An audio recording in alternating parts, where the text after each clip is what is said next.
Then, good evening, friends of the tNb Gaming Podcast. Good evening to you all. Hope you are well. It is, of course, Easter Sunday, so I'm hoping there'll be a few people in the chat tonight. That'd be nice, wouldn't it? Hope you're all well. Hope you're having a good bank holiday weekend. Our first real holiday so far since Christmas. Yeah, we got an interesting subject for you. Aren't we going back in time? We'll get to that in a second. So the tNb are here in force, and we hope you'll enjoy the show tonight. Battling the weather and Britain's Got Talent tonight. So hopefully some people forego that and come in here and watch what's going on. We have a quick look in the chat, as we always do, very, very quickly. Trevor's here, rock and roller. Good evening, Trevor. And Susie's here as well. Hi, Susie. Nice to see you here again. That was quicker than usual, but there we go. Right, so tonight we're talking about a very, very special anniversary. Really, I suppose, in a way, if what we're going to talk about tonight didn't take off as it is, we probably wouldn't be doing this. There'll be something else going on at the same time, something completely different. So we owe an awful lot to what happened 40 years ago. And we will get to that in the second half of the show. First half, we talk about some of the games we've been playing, things that we've taken our interest recently, and we'll get to that as well. And we've got a full panel tonight, three other tNb guys, and our special guest I'll bring in a second. Just notice a few other people come in. Ian's here from the RGB Gaming Podcast. His second episode went up this week, interview with talking with Sweet Radish Gaming, and he also spoke to Big Game Al on his first one. Do go across and check Ian's channel out. There'll be a link through to his podcast site as well, so he's got it on YouTube and there. Also, Eddie's here. Hopefully he's sober this week. Good to see him. Oh shit, he's got yes, it is on. Don't go and watch it. You can watch it on Catch Up, ITV Hub. I'll give him some free advertising. That's what I'm going to do tomorrow anyway. Retro Claire's here. Good evening downstairs. Hope she's not watching Britain's Got Talent as well. I hope not. Got nothing to do tomorrow. James is here, retro and import gamer. And David, Retro Games Played Badly, is here as well. Hello, David. I wonder if you're at work or are you joining us live and not at work for a change. That'd be nice to have you in with us this evening. Right, let's bring in our special guest then tonight. It's a subject which is very close to heart. He actually suggested it to me, sort of approached me and said, yeah, well, in that case then, we'll get you booked on. The tagline for tonight's episode, Happy Birthday Speccy, isn't actually an insult aimed at him. No, you'll get what we're talking about. Also, Gavin's here as well. Let's bring him in. It is, of course, the YouTuber of the year. It is Stuart of Generation Pixel. Good evening to you. Good evening, Russ, and yeah, the first Speccy joke straight away. And we're both Speccy. Well, exactly. Well, I thought somebody might have mentioned that. Actually, when I typed it out, I thought, oh, there we go. There's an introduction and a half, isn't it? But yeah. I'm sure it confuses the Americans when we talk about being Speccy guys. So. I'm sure it does. Yeah, but good to have you here, my friend. Anyway, nice to have you back as well because you've been on before, haven't you? So I have, yeah. And it was a pleasure then. I'm sure it's going to be a pleasure tonight again. Well, it's an area that you know an awful lot about. So I don't know if I go that far, but you got your hair. I know from the beginning. You got your hair Spectrum blue, and you got the Sinclair T-shirt on. So I mean, you come prepared. That's it. Just very quickly, a couple of people into chat. Retro Kit's here. John, hope you're feeling better, mate. Another battle of COVID, mate. Goodness me, that's twice you've had that now. So I hope you're getting over that. John has put a new video out today talking about PlayStation Month, which Eddie started. So again, if you've not had a quick chance to know what that's about, go and have a look at John's channel. Marcus is here, Dad and Lads Gaming. Hi, Marcus. Hope you're okay. David is at work. Thank you for confirming that, David. 8-Bit Rach is here. Hello, Rach. Turned up to watch a Spectrum show when she's ridden to the Amstrad, but that's one of those things. Hopefully we can convert her tonight, Stu. That's something else as well. Yorkshire Boy 76, you were here last week, last episode. Sorry, nice to see you back as well. Good to see you here. Right, let's bring in some of the other chaps before we get started, Stu. Yeah, he changed his name. He was known as Chat last time he was on here, which was quite funny. But he's now back with a restored name of sorts. Anyway, from the Lad Loft, it's my good friend Pete Fighter 2. Tonight he's Pirate Pete. Yar. Yar. How are we doing? Yeah, I'm good, mate. I thought you might turn up the parrot on your shoulder or something. But I'm absolutely terrified of birds. I hate them. No, my sister used to have a cockatoo or something, and she'd let it out, and it'd just fly around the room at head height, and it was absolutely harrowing. It was terrifying. You know, when you bring somebody in and you don't expect anything to come out like that. I just wasn't expecting that at all. But there we go. Yeah, you're not gonna catch me in the Game Zone Bird Room. Put it that way.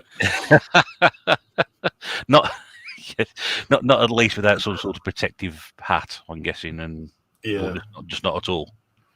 Poor James. Big Game Al's here. Evening, Al. Hope you're okay, mate. Northern Gamer is here as well. Nice to see you here, mate. Nice to see you in. Yeah, John, you're very welcome, mate. Good to see you back on your feet. And sorry you missed last weekend as well. That was a good one. But we'll catch up and have a game hunt shortly. Right, let's bring in the other two panelists tonight before we get to our round of what we've been playing. He's here all the time now, which is great because we love him. And he's also an 8-bit guy as well, which is really helpful when you're going to do a discussion about 8-bit systems. It's your friend of mine. It's Retro Games Revived. Evening, everybody. Evening, Stuart. John. We're doing people, all right? Yeah. How are you, mate? Yeah, good, thanks, mate. Just get my headset set up properly. There we go, nice and comfortable.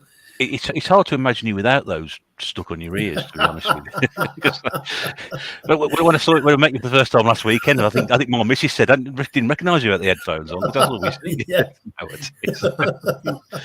Oh dear me. Flying rats. A lot of people don't like birds, by the sound of it, Pete. So you might not be on your own here. Good, horrible. Love dinosaurs, but scared of budgies.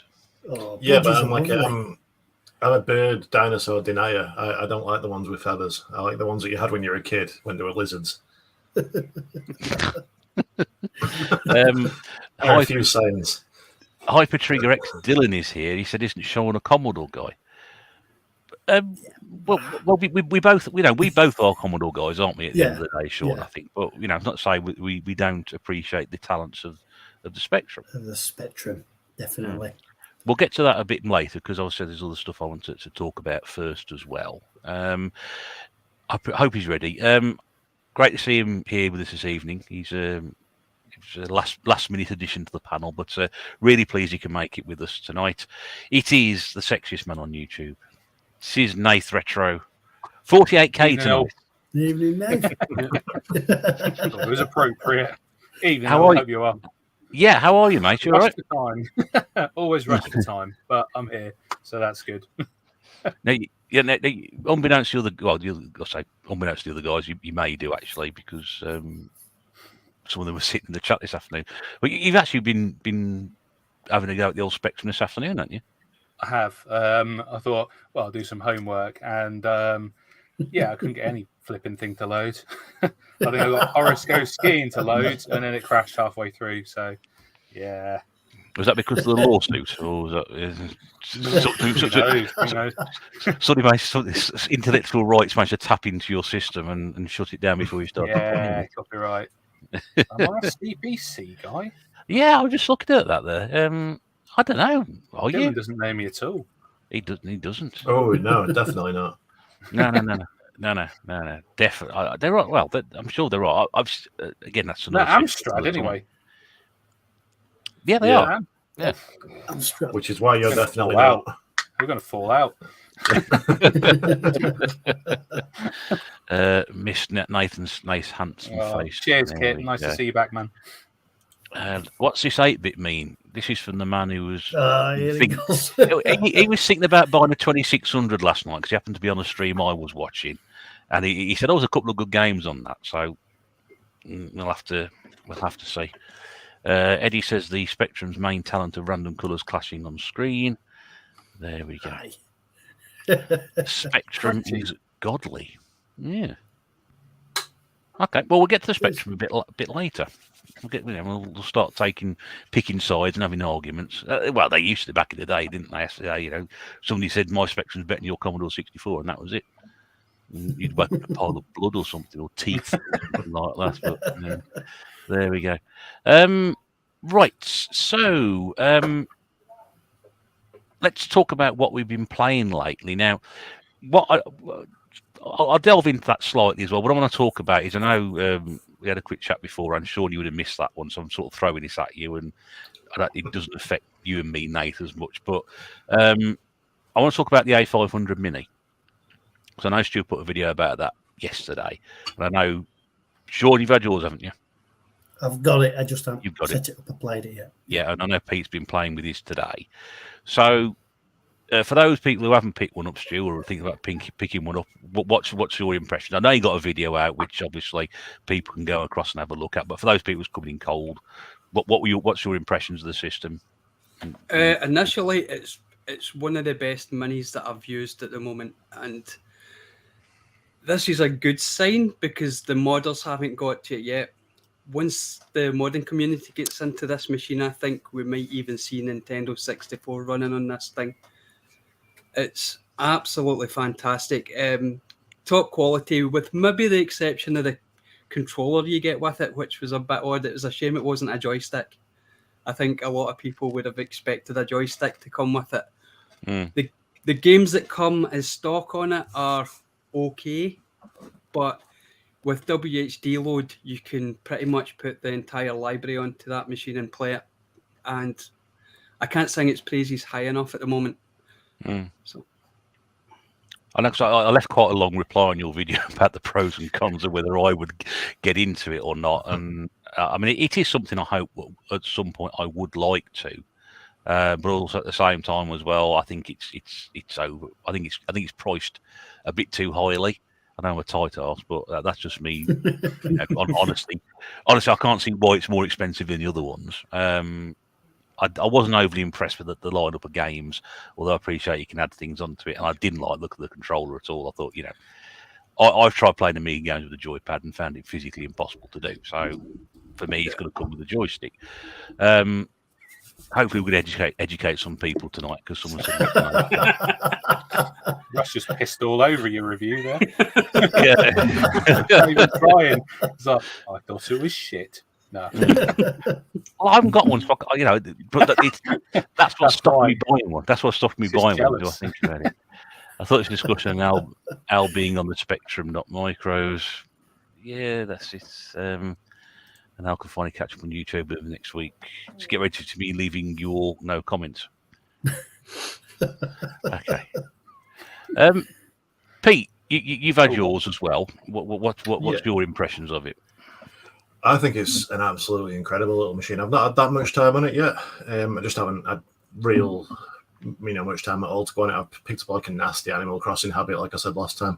But yeah, I think it's one of those ones that is not just as a mini. I think it's just an essential piece of people's collections, really.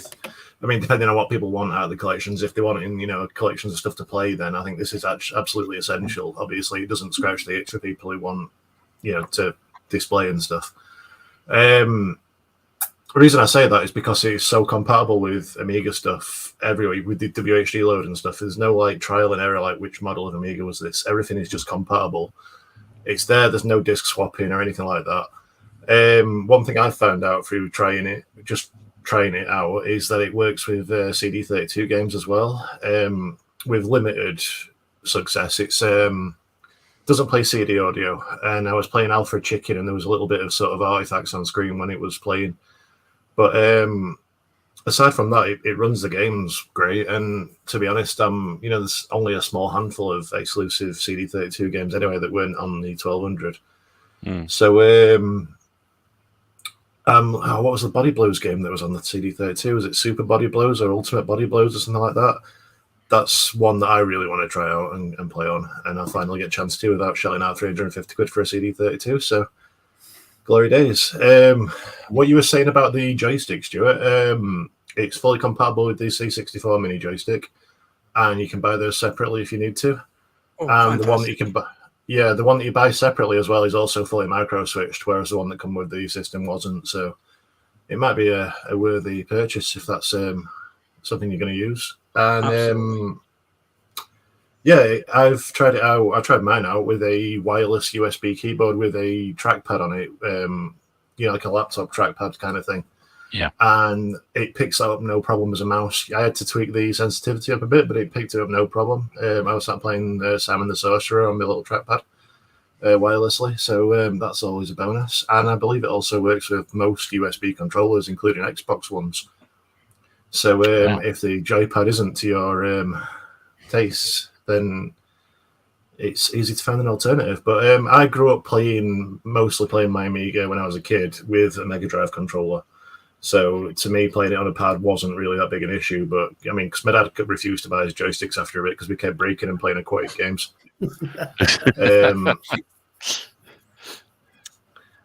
I ended up playing it with a Mega Drive pad for most of the time, and that was fine to me. So yeah, just like a duck to water playing that. I've not had much of a go on it. I've had a go on Alien Breed 3D as well, which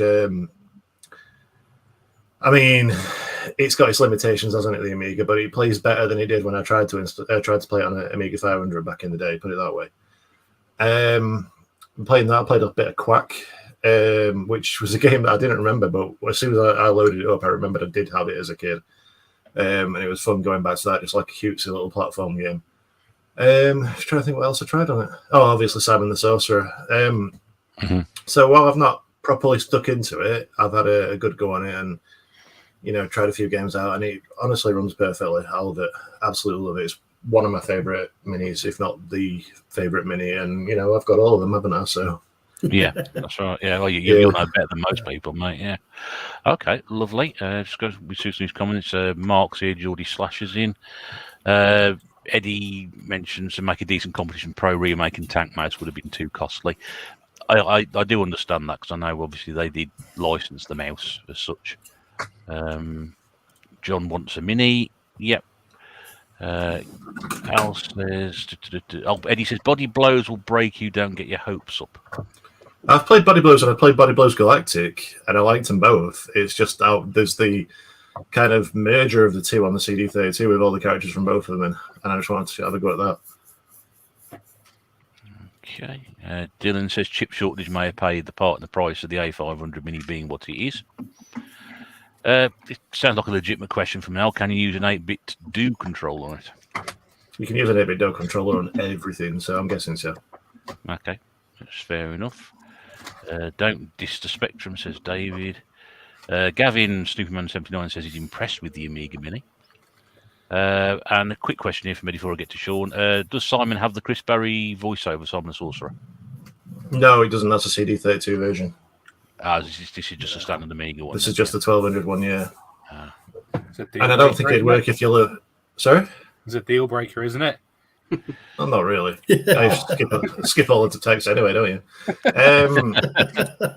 But yeah, I mean, I've not tried loading the CD32 version on it. I don't know if the voice is carried from CD files or not, which it can't read. So I don't know if the voices will work then, but the music surely won't. So I don't know.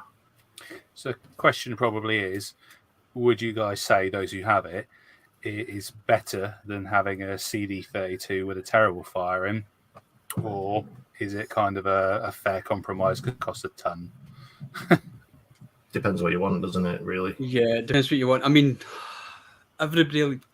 collectors want original hardware, original software. If you don't have that opportunity, then this Mini is fantastic for replicating that feeling, at least. So, yeah.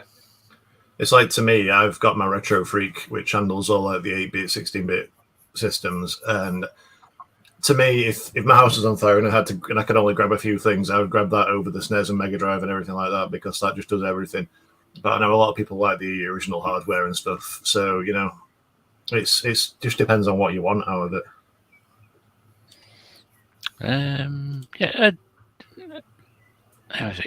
Al, I'm just trying to go back to the comments. I think Al's had COVID, hasn't he? Has anybody heard that as well? Is that the case? I think so. Yeah, he's got it at a minute, yeah.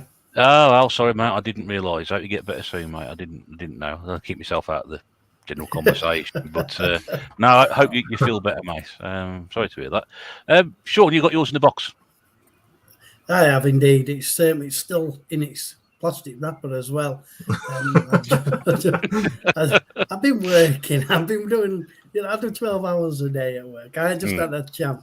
But I'm really looking forward to playing what Pete's just mentioned, Simon the Sorcerer. That's my kind of game. Worms as well. I love the original Worms. Albeit playing on me a little lonesome with no mates against computer. Chaos Engine as well. I believe it is Chaos Engine, isn't it? Yeah. Looking forward to playing that as well. So see, I've already rage quit on that once this year because I was playing it on the other kid and I forgot how difficult it is. So. Might play easier on Amiga Mini controller maybe. But I'm looking forward to playing it because, like I say, it's still in its box. But I used to love Amiga back in days.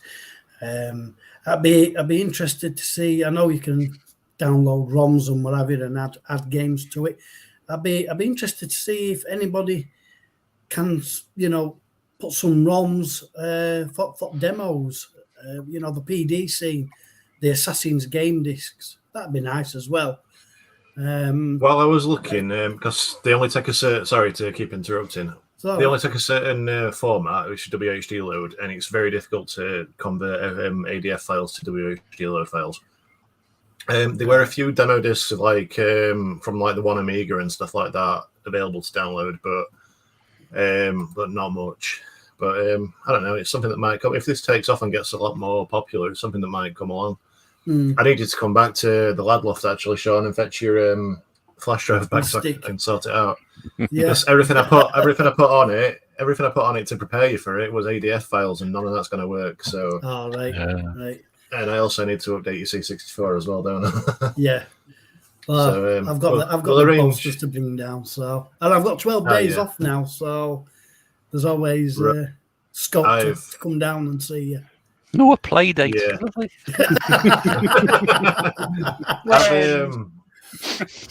It actually turns out that I've got absolutely no time over the next couple of weeks. So that's Looks like it's staying in the wrapper a couple more weeks, Sean. Yeah, we'll sort something out. Quick question from Eddie for you, Sean. Do you have worms? Oh. I'm not... You'd think so with the amount I eat. Quick question for you, Nathan. Is this something that you'd consider getting at all, the Mini, or is it not of interest to you? See, it depends, I think, because I very much like original hardware, and I've never had and owned an Amiga. I think I played on the cousin's one when I was younger, so I've kind of got that missing link. So it kind of fills, a gap by having that and being able to port every game over to it. It's quite cool. But I don't know, maybe I'm stupid. I kind of like the original hardware. I kind of like the feel to it. But for those who played it before, I completely get why this is amazing. For me, it's just kind of, I want to play probably where it's come from originally, maybe, rightly or wrongly. And as you say, it is quite expensive for a Mini overall. I mean, the NES, the SNES, I think they're about 50, 60 quid. Correct me if I'm wrong. Now it's starting to breach 100. It's a little bit more. Even the PC Engine Mini, I think, it's probably up to about 100 now, but they came down to about 50, 60, didn't they? Yeah, the PC Engine Mini was £99 when it first came out. I think the Mega Drive Mini was slightly more. Yeah. I'm not 100% sure, though. I just stick them on my credit card and pay them off when I can, so I don't really pay attention to the prices. I mean, no doubt it's going to drop, probably. I'd say it's going to drop, but it's hard to see things drop when they come out so popular. The popularity is a thing, but this Commodore 64 one was made by the same people, and I got mine for 30 quid a bit later on. So. Exactly. Yeah. But I think if they keep flying, if the modding community gets hold of it, and fixes the CD32, so there's no kind of audio issues, things like that, you can get a full back catalogue on a USB drive, then everyone will jump on that, because the CD32s just aren't really achievable for a lot of people. They're just quite expensive systems. They're quite rare. I mean, the controller's quite hard to come by as well. I saw them at Doncaster for 60 quid. So saying that, it probably is, a decent middle ground. That's what I was trying to kind of weigh up in my head, if it is a decent compromise, I suppose. Okay. Yeah. Well, It's expensive, but sorry, I swear I will shut up after this. It's it's expensive, but it is a cheap compromise to buying a CD32, and even a cheap compromise to buying an Amiga. Really, to be honest, especially if you're wanting to download ROMs and stuff, and you've got to go tech it and everything like that. Yeah. So it is cheaper than going the hardware route. But absolutely, yeah, just to follow up on that CD32 bit, there is somebody who's found a way of running them with full audio and everything. It's just an absolute massive ball ache at the minute, so I'm not bothering to do it. I think Pirate will figure a way. Yeah, he will. He's got his rum out, so he's off on the way. Anyway, It's when he does his best thinking when he says rum out. Yeah. I think I sit on this is argument conversation with the missus yesterday, and I think Eddie sort of sums my feelings up at the moment. I will probably wait for the price to drop a little bit before I pick one up. I would like one because it is my system. It is what I grew up with.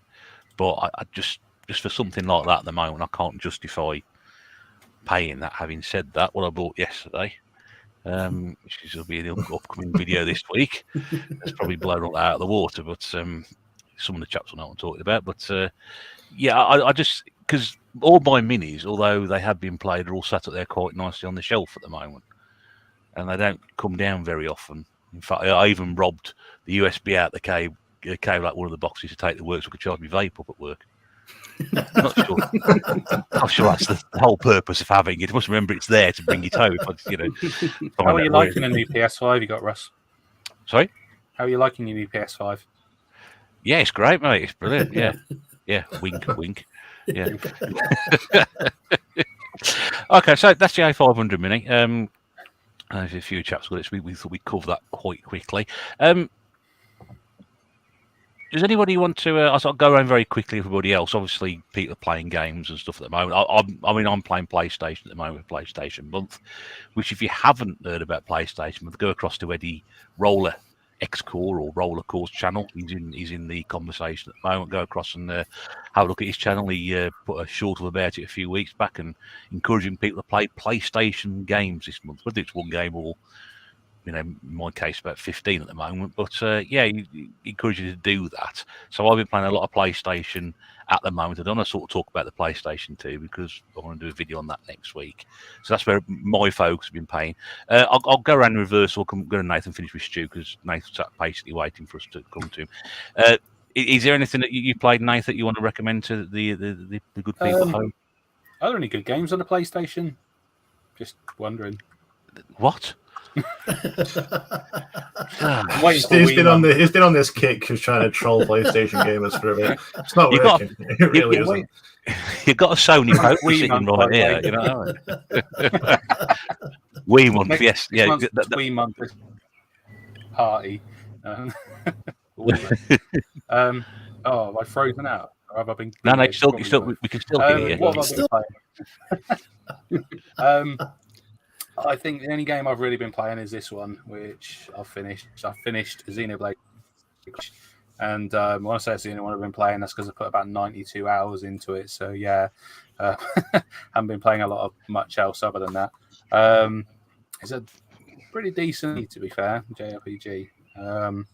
So yeah, very addicted to get into. But when I got to the end, I just got bored of it, and the final boss was a piece of piss, really. So, were you expecting a harder battle at the end? Nice. Expecting what? Were you expecting a harder battle at the end? A harder what? A harder battle, yes. Yeah, I think the final boss was level 7. Oh, Christ. Well, my internet's screwed, so... Yeah, I was expecting I was fighting a level 75 final boss with a level 94 character, so I think I've absolutely trounced him, to be fair. Eddie says he can't beat that boss to stop mocking him. Just going very, very quickly back to Retro Import Gamer. James had the Mini on pre-order for monthly cancel it prior to release. It would just end up on the shelf like my other minis. Pedro from the VHS Bootleggers is here as well, giving Al some health advice. You can read that if you want to. I'm not going to read that out. Well, I could do, but no. I'm going to move on from that one. Technical difficulties, Nathan, wouldn't be the same without it, would it, really? No. Sean, anything you want to recommend you've been playing at all? I would do if I could remember the name of it. It begins with Call of C. Duty, Sean. Call of Duty. Yeah. Basically, I bought it's called a Porky box, and it's one of those like little Android boxes. It's got 50,000 games on, all emulation of consoles and what have you, arcade. And I did start off with this PlayStation where I thought, I know what I'll do. I'll see what there's on this little Porky box, and there's some Psp games. Now, it's funny because out of the full list, there must be 100 games on there. I didn't recognise one, so I'm assuming they're all homebrew kind of games. And this one particular game, I got quite into it actually, and it's basically just shooting these zombies. It's top down. You've got a shotgun, Uzi. You've got to basically shoot all these zombies that are respawning around you. Quite fun, quite addictive. I only played a few levels of it. I'll have to try and find the name of the game, but yeah, I was quite enjoying that. And obviously, with Porky Box having that many games on, I couldn't resist having a go at the old Space Harrier. Yeah. I completed it on 5 lives. Sorry, 50 lives. I was going to say that's quite an achievement then. I'm not sitting there thinking I'm not very impressed with that.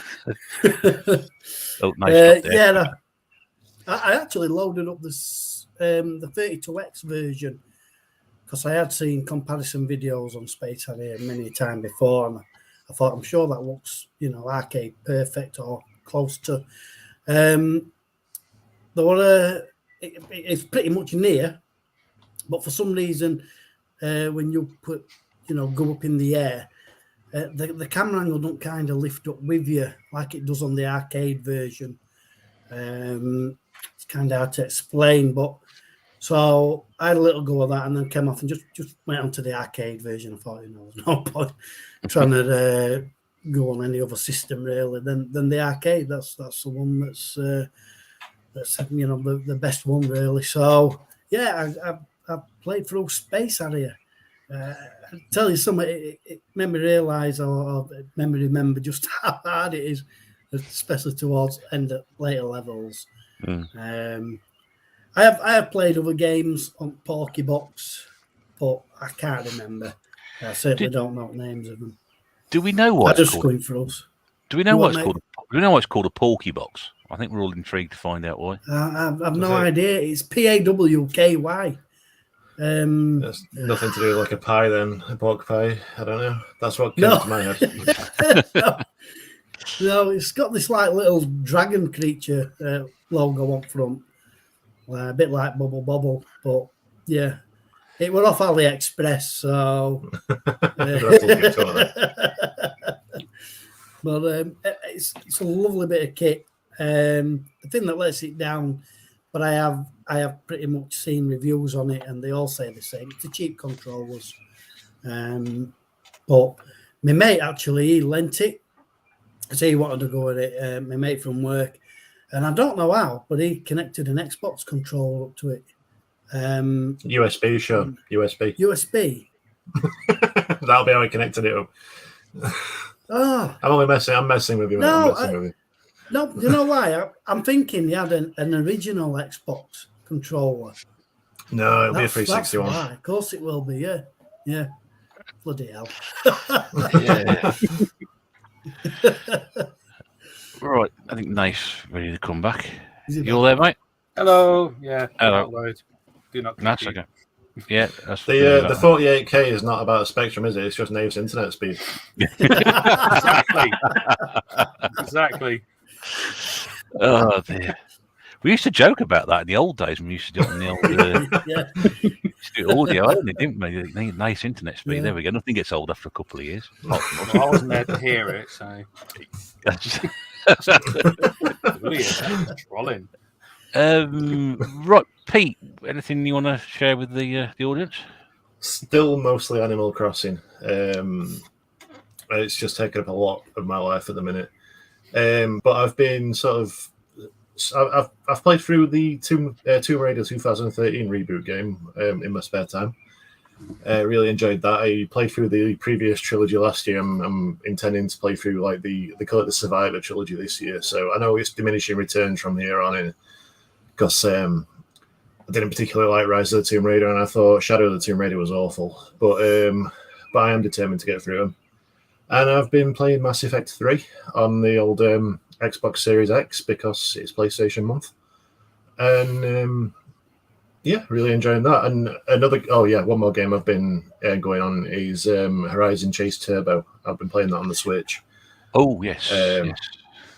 Yes. Yeah, I didn't want to pay out full price for it, but I picked it up on a sale for a couple of quid, and it's just like a nice little throwback to like Lotus, Outrun, stuff like that. Really, really quick. Like a really fast racing game. I was playing it handheld, no problem, but I tried playing it on the TV screen, and it gave me that kind of same tunnel vision that Guitar Hero gives you after you play it for a bit, where you look away and everything's sort of like all your vision's sort of going towards the middle of your vision. It's crazy, but I had a lot of fun with that, but I've got to a point now where I need to redo races to get more points to progress, and that's usually where I kind of stop playing racing games, because I'm not very good at them, and I just like playing them while they're easy. But yeah, it's a lot of fun, and I mentioned it in one of the group chats that because it's got very simplistic graphics, I think it'd run really well in VR. But if playing it on a TV screen is going to smash my vision up that much, I'd hate to think what playing in VR is going to be like. Yeah, but it is really fun. If you can get it cheap, I do recommend everyone play it because it's such a nice little throwback. It's really good looking, and one of the free DLC packs has got a really cool sort of homage to Outrun in one of the cars you can get, which is like it's a convertible car, and I know in Outrun you're sat in there with a girl in your passenger seat, but on this one the girl's driving and the guy's in the passenger seat. It's just a nice little throwback. So yeah. Nice. Yeah, I know that's James Retro Import Game. I picked it up on his last pickups video put out yesterday, I think it was. It's a game I know Pete's mentioned it many times before, and I've said many times before, I want to go and get that. So I have to go and get it now, because I do want it. I do like my racing games. So a lot of conversation about nice internet in the chat. Sorry, Sean. Before you move on, I found it. It's called Boxhead Zombie Wars or something. That looks like cannon fodder. Yeah, It looks like something off One More Level, which I think is still going, like an internet-based website for games. I can't use it, obviously. Cheers, Al. Yeah, that's it. Okay. James just confirms it's absolutely mega. I'll be the Horizon Chase Turbo game. 5 live, sorry, 50 live. I'm sure how far behind he's watching this, but anyway. I know some people do, sort of join in late and they type things in the comments a bit later on. Usually Dylan. Usually Dylan, yeah. I don't want to mention any names, but trying to do a favour. Stuart, anything you'd like to share you've been playing recently at all? Well, being PlayStation month, I'm struggling to find something, obviously, because there's no PlayStation. You've got none at all, mate. No. And also being part of this 52 game challenge, which I foolishly am trying to compete in. I play big games and I play big Sony games, and this last 2 weeks, I've managed to finish Monkey King Heroes Back, Ghost of Tsushima. I've started playing Giants, Citizen Kabuto, Suikoden 2 again. So I'm filling my time. And Ghost of Tsushima is such a wonderful game. I mean, if the big open world games and things like Horizon Zero Dawn and the new Assassin's Creed games aren't your cup of tea, you probably won't like it. But for me, it's absolutely having platinumed it, and that's probably the first game of platinum. When did I platinum a game last? I think it was Spider-Man 2018. Wow. I absolutely adored it. I've done everything I can do in the game. It's breathtaking. The visuals are Did you stunning. do whatever The a spider story's could? fun. Sorry? Did you do whatever a spider could? I Get span platinum. a web, yes. Got stuck in a bath. Any side. Yeah, get stuck in a bath. You capture thieves just like flies. No. But yeah, it's fantastic. How are you getting on with that Giants game? Actually, there's a video coming out and it's in Solid. You see that then? Yeah, I'll be interested. I mean, I put the short out. The short was an ad to say that I was going to do it, and it's part of PlayStation month. So, yeah. Yes, yeah. I'll be interested to see how you got on with that one. Yeah, you've got it in your collection, yeah? I have. Yeah, I've got it on my shelf because as soon as you showed it, I thought, oh, I've got that. Have you played it? I think everybody's got it somewhere, haven't they? I haven't played it, no, but I've only heard about it. Oh, okay. It's not. I don't know why I bought. I think it was 50p. It was there. Generally, my excuse for getting these games, Stu. So that's what it is. No, I got it for the cover art and solely for the cover art. So, but the video will be out probably tomorrow. Okay. Well, we'll look forward to that. Right, just checking through the chat. Is that the greatest NFL team ever, the New York Giants? Oh God, not him again. So it's a bit of a private joke to myself and Ian. So no, it's not the Giants, mate. It's trolling you in your own podcast. He is, yes. So yeah, I don't go turn up on your podcast and trolley, do I? We'll get our own back, won't we? At some point, we'll get our own back. Wait, he has me on as a guest. That'll sort it out. Yeah. Are you talking about the rugby here? Oh God, don't you start. And American hand egg. Yeah. Oh dear. Right. Anyway, that's what we've been playing. Quickly moving on before anybody else jumps in. I'm going to give myself the big screen because we're going to talk about this week's subject of the week. Hello. Right. So you may gather there's an anniversary in the upcoming next week. I think next is the 23rd. I think is correct. I checked it earlier.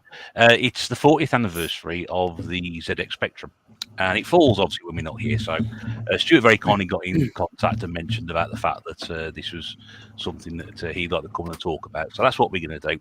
For those of you who don't know what I'm talking about, it's one of these fine items here.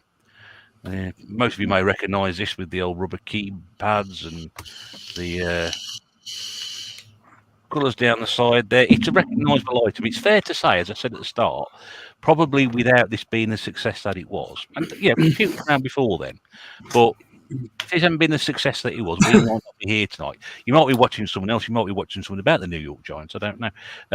Also, I want to show this as well very, very quickly. But some of you may not have seen this one, but Spectrum obviously went on to make a disc-based system as well. So there's a 128K disc system there, which you may not be aware of, because people would think we talk about Spectrums and tapes, but now you can see there actually disc drive. You got your Amiga disc, which is about 3.5 inches. You got your big PC ones, which are the 5.25, the Commodore 64 ones. These were somewhere slightly smaller than that. I think it's about 2.9 inches or something. But they're very difficult to get hold of. These are expensive systems to pick up, and even more expensive for the games. I mean, at the moment, you're probably looking around about 30 quid for a game based on disc for the Spectrum Plus 3. So that's what we're going to talk about tonight for the rest of the podcast, or until we all fall asleep, one or the other.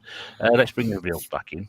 There we go. I'm not doing anything embarrassing. Nate's got something to show us off, so I'll just very, very quickly go around everybody else. Nath has got. Go on. So this is the plus two model. This is the black one. So I don't know if this is the later one. There was a grey one as well, but this is done when they put the data recorder actually in the system, and I actually got this for like £3, I think, at a boot sale. Very happy with this one. Nice. It keeps crashing on me. All the ports. Where's the camera? All the ports inside a reset button. Yeah. A load of data ports on the back. I will say it's the finest looking Spectrum there was. It is, and I actually happen to have 2 of this one. I don't have any of the other ones that work. So, yeah, but yeah, this is my one. Kept crashing today. I love it. Stuart's got the one that I was showing off in the box there, so I'll bring him in. There we go, Stu. So what have you got there, mate? And there we have the 48K rubber key, which doesn't have all the fancy ports. It basically has an RF, your ear and mic, and an expansion port if you wanted to put in joysticks and the likes of that, and of course power. So nothing fancy, nothing flash, only 48K of memory, but oh, what a wonderful machine to start on. Yeah, I remember, because I didn't pick one of those up until many years later. I was quite surprised, firstly, by the size of it and how light it was as well. Because Nathan will back me up on that. Holding up a plus 3 or plus 2 is a bloody 2-hand job, isn't it? You know. Yeah, this is quite weighty for what it is, really. I mean, it's not as heavy as some systems, but you can tell it's got the extra kind of stuff in it. There's,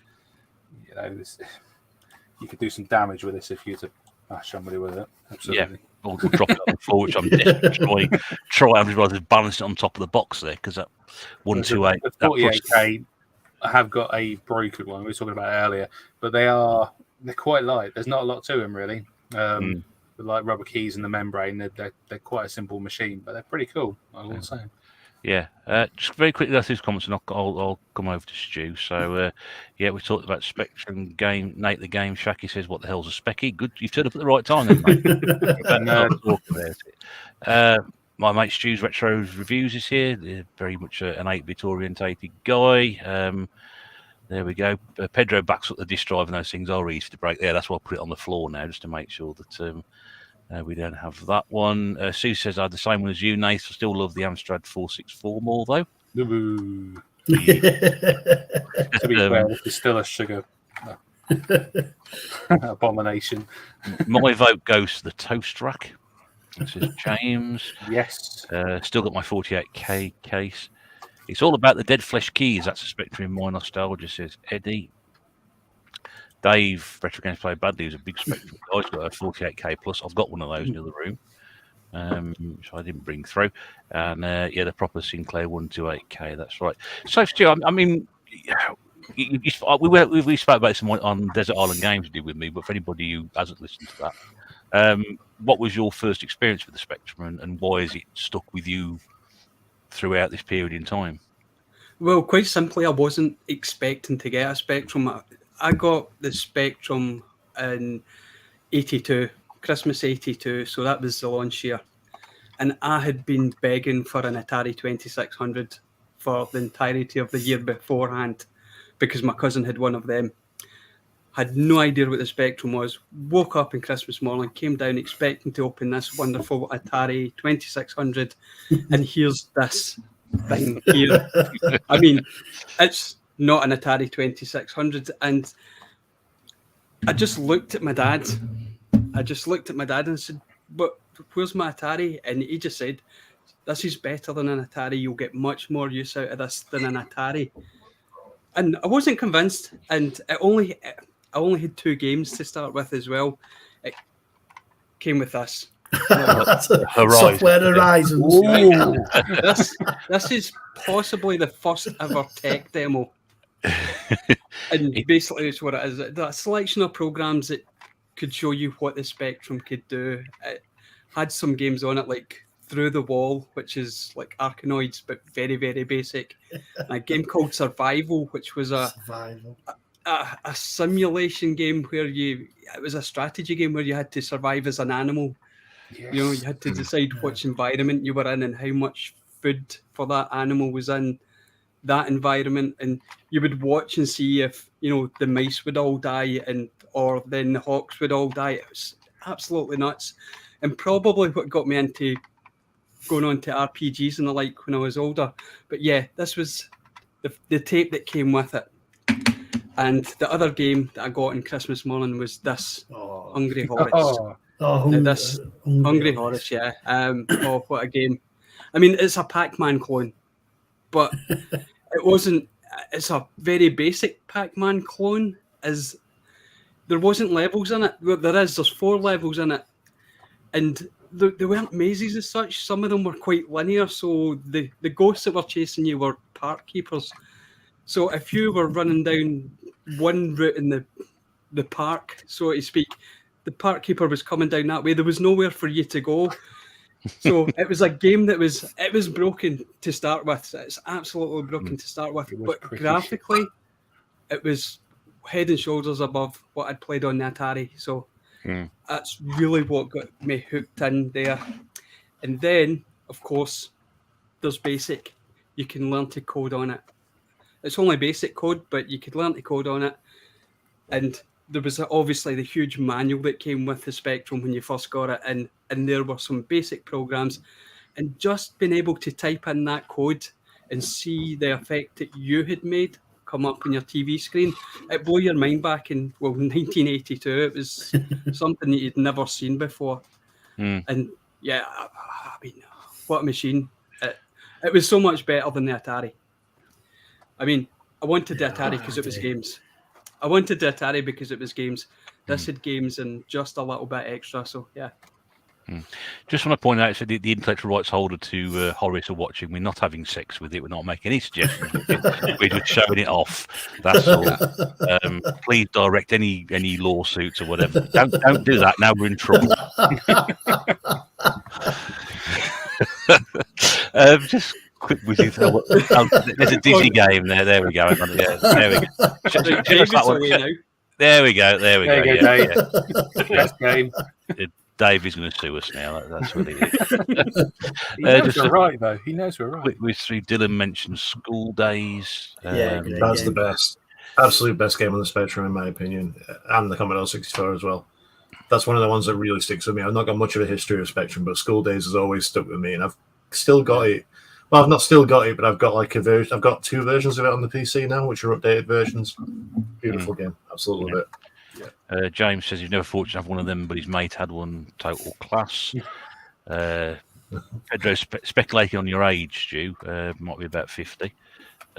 Looks going to be younger though, so that's good. Dylan's never played Survival. He must be the only person in the world. But if you see one on those on eBay, Dylan, they're mega rare. So if you do get them, you should pick one up. Before saying that, Stuart, did that come in a big box as well with kind of a picture of an eagle on it? I think you could buy it separately, yeah. Yeah, you could I've buy got that one. separately, yeah. I've got that one, but I can't get to load. But yeah, I've got it. You don't really want it to load. No. Oh, I definitely do. Anything I want to load. Through the Wall, what a great game. Do you remember that one, Stu? Through the Wall? Yeah. Yep, Through the Walls on Horizons, yeah. Yeah. Gavin, I was playing my Spectrum back in the 80s and it burst into flames. I was so upset.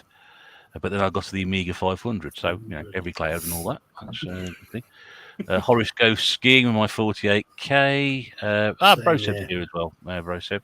Yeah, Horace goes skiing. I'll show Nathan. We'll just talk about there. Horace goes skiing. There we go. And Stuart's also got the same game as well. There we go. They're quite common, these to pick up, aren't they? But, they're absolute classics. Dave said the greatest Spectrum game is Renegade, far superior to the arcade original, and recently completed my channel. Yeah, plug. I did watch that yesterday. I did. Yeah. Spectrum, is that a Bitcoin miner? No, but it's a manic It'd be miner. interesting, actually. It'd be an interesting topic. Manic miner, gone, eh? Manic miner, not a Bitcoin miner. Bro said from Canada, and I know in the States at least, like cassette-based machines weren't really a big thing at all. So it'd be interesting if he'd actually come into contact with any of these when he was younger. Yeah, I'll see if he responds to that one. Yeah. Dylan says early games he loved were Psst, which is what Eddie was. Which is what Eddie was last episode, wasn't he? Yeah. Cookie and Attic Attack. Stinking Egg, says Dave. Hang on a second. Attic Attack. There we go. Attic Attack. He's got. I didn't realise he's got some classics, hasn't he? Yeah. I have. Have you got these, Stu? I don't have Manic Miner or what was the last one you were showing there? Attic Attack. No, I don't have Attic Attack. I wasn't a fan of Attic Attack. Manic Miner. I loved it, but it was so hard. It's still so hard. I don't care what anybody says. Yeah. I did have a recent pickup though, so. Oh yeah, let's bring that one. I'm after that. Yeah. 5 Sinclair game. What's that one, Stu? What was the purpose you picking that one up? Well, Clive Sinclair there. It's a game. It's supposed to be a day in the life of Clive Sinclair. Yeah. You get him up in the morning and you get him to work and whatnot. You know, it's screen by screen, Spectrum graphics, and it's just because of what the game is rather than how it plays. I just had to pick this up this week. So I think we had that actually. What did you pay for it? much did I pay for that? Asking. Yeah. I didn't pay much for that at all. I paid about a £5, I think. I wonder if I've been watching it and you've grabbed it off me. I'll just... Whoa. Just while Sean's doing some live eBaying, Raz is here as well. Have you missed anything yet? 2 lawsuits and some Spectrums being shown off, I think. So that's part of the course, really, isn't it? That's going on. They had C64 in North America. Says Dylan, Manic Miner is a must. Yeah, I think so. Best on the Spectrum. Yeah, I think we can go along with that. So, I mean, were you hooked on the Spectrum then, Stu? From that point on, was it like, you know, your main focal point? And that was my home gaming machine. Yeah. And as I say, I started with the 16K Spectrum, and on that Christmas Day, my birthday's in January, and my dad got me the 32K RAM pack, so it was upgraded to a 48K. Essentially, although they were a nightmare to keep in the back. As I showed, you've got this expansion pack there where you stick big modules in, like your 48K pack in there and stuff like that, which is, it wasn't great, but it gave me a 48K machine which could play some of the slightly better games they were starting to come out at that time. And then the Christmas after that, I got the Spectrum Plus. So that was the 48K with the solid proper. I say proper keyboard. It was never quite a proper keyboard on the Spectrum range. They were awful. They were awful. Yeah. After about a year, it was the Plus 2 that I got, because I had the built-in tape deck, which was a boon as well, because connecting your data recorder or the data recorders as we called them back then, into the Spectrum through the earphone and microphone ports, getting the sound levels just to load the games could be an absolute nightmare. Whereas with the Plus 2, it was all built in one unit, so there was no messing about with sound levels and things like that. So after the Plus 2, I got the Plus 3, which you've kindly shown off. I wish I had one of them still. Got that in 89, I believe. And then in 1990, when I was 17, I was done with home gaming because it wasn't good enough for me anymore. Right. And I gave away the Plus 3. I gave away all the Spectrums. I mean, you got a new one and you had a cousin or a friend that didn't have the machine that you were giving away, and you'd say, do you want that? And pass it down the line. But that's what we did back then. Yeah. That's what we were saying before, weren't we? We were having a chat about that before. And so, yeah, it was just, pass it on. Manic Miner is an all-time classic. Interesting question from Ian. Does anyone remember buying Spectrum games from companies that used to advertise in the back of Sunday magazines? They would send you games every month. I don't know that one. I can't recall that. No. Matthew, enlighten us on that one, Ian. I know there was various magazines for Spectrum and all 8-bit systems, and there were a number of companies advertising mail order, wasn't it? Yeah. We used to use checks and things like that. Yeah. Send them a check and you might get your game. Buying Spectrum games, I had a twin cassette Ghetto Blaster and was a Pirate King. We'll come to that in a second. Dylan says he's Lucy Love Trashman. Trashman. Travel with Trashman. Trashman was the dustbin lorry game, wasn't it? Yeah. If you went on long, dog would come out and chase you. I remember that, yeah. Pirate King, the Schoolyard. Twin cassette. Although Stuart's got his flag out. There we go. Jesus, everyone's a pirate these days. They are, aren't they? Wow. That's a farmer. Right, we come into Blackbeard in a second. Hang on. Twin cassette deck was an absolutely essential in the 80s. Yeah. Got him, Pete. So, I mean, what were your experiences with the Spectrum back in the day? We had some. We had 2. We had the little one. I can't remember what they're all called. The little one that Stuart was just holding up. And then we had the one that was like now, so the cassette deck built in, but it was grey. But I'm, a couple of years younger than like most of the people here, and it's just something that was only around for like my very, very, very formative years. So I don't really have that much of a connection to it, really. Sad to say. As I said in the chat, I'm just here for colour commentary today. I'm Jerry the King Lowell. Well, I mean, So- given that, I mean, considering where we are, is it something that you would, with nostalgia in mind, go back and have a look at yourself? Because I know people who weren't part of that genre and time very much shy away from those sort of games. So is it something that you would now want as a retro gamer, not primarily, but as you are interested in retro games, would you go back and play it through emulation or get a system yourself or something like that? I would be interested in getting a system, providing it's not too difficult to mod the hell out of it and fly the pirate flag, should I say. I'm not going to be in the business to chase cassettes. Just as the same, I'm not in the business of chasing floppy disks for the Amiga. I don't really have any nostalgia for it. There's games that we did have which are, like I said, School Days earlier, but there's been 2 updates of School Days over the. I mean, I've got my recent version of Steam, so I can play that if I want to. Another game that I was really big on at the time, even though I didn't really know what I was doing, is a game called Valhalla, which was like a sort of text adventure.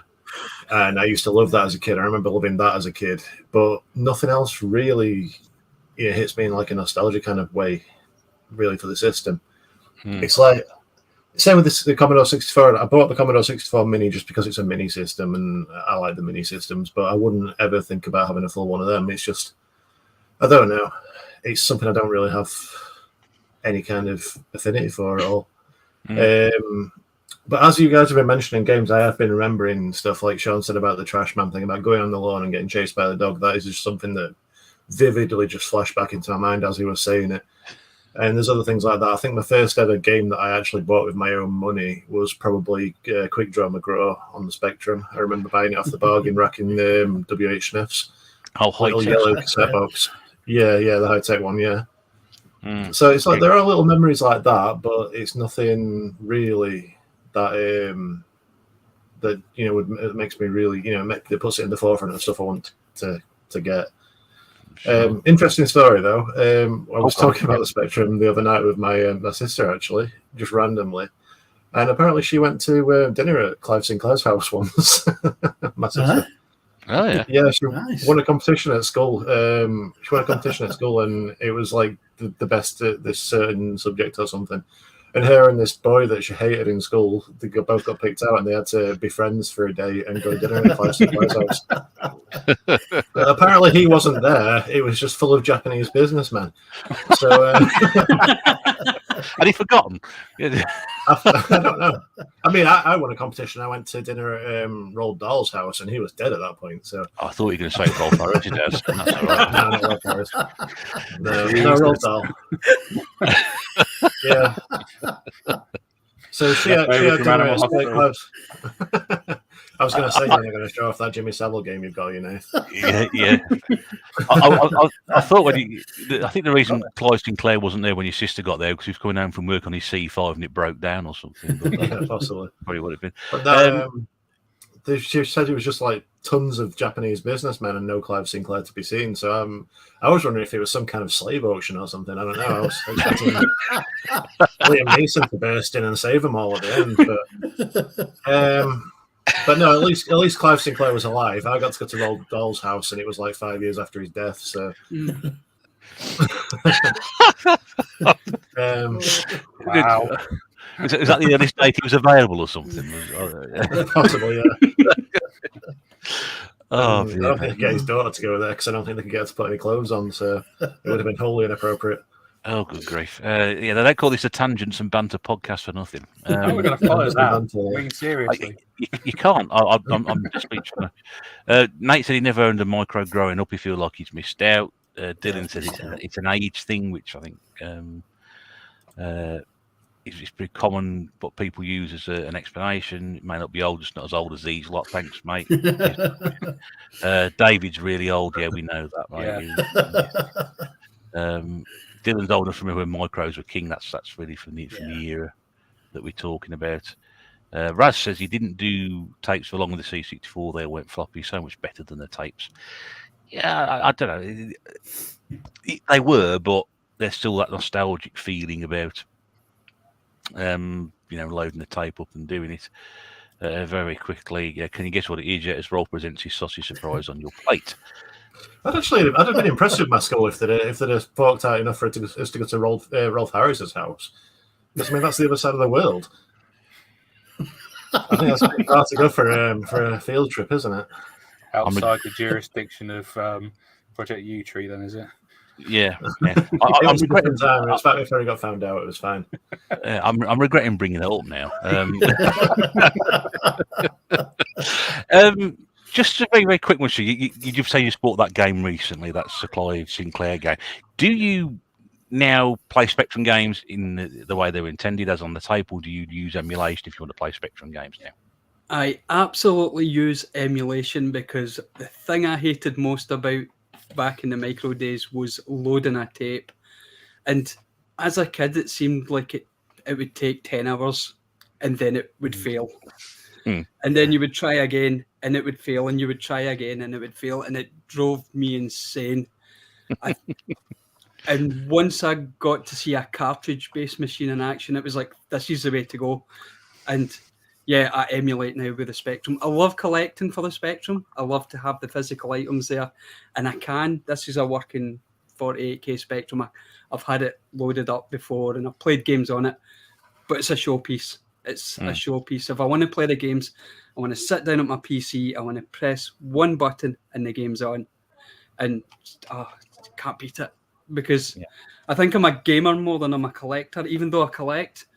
But if I was told I could only be one, I'd be a gamer before a collector. So, yeah, give me an easy way to play it.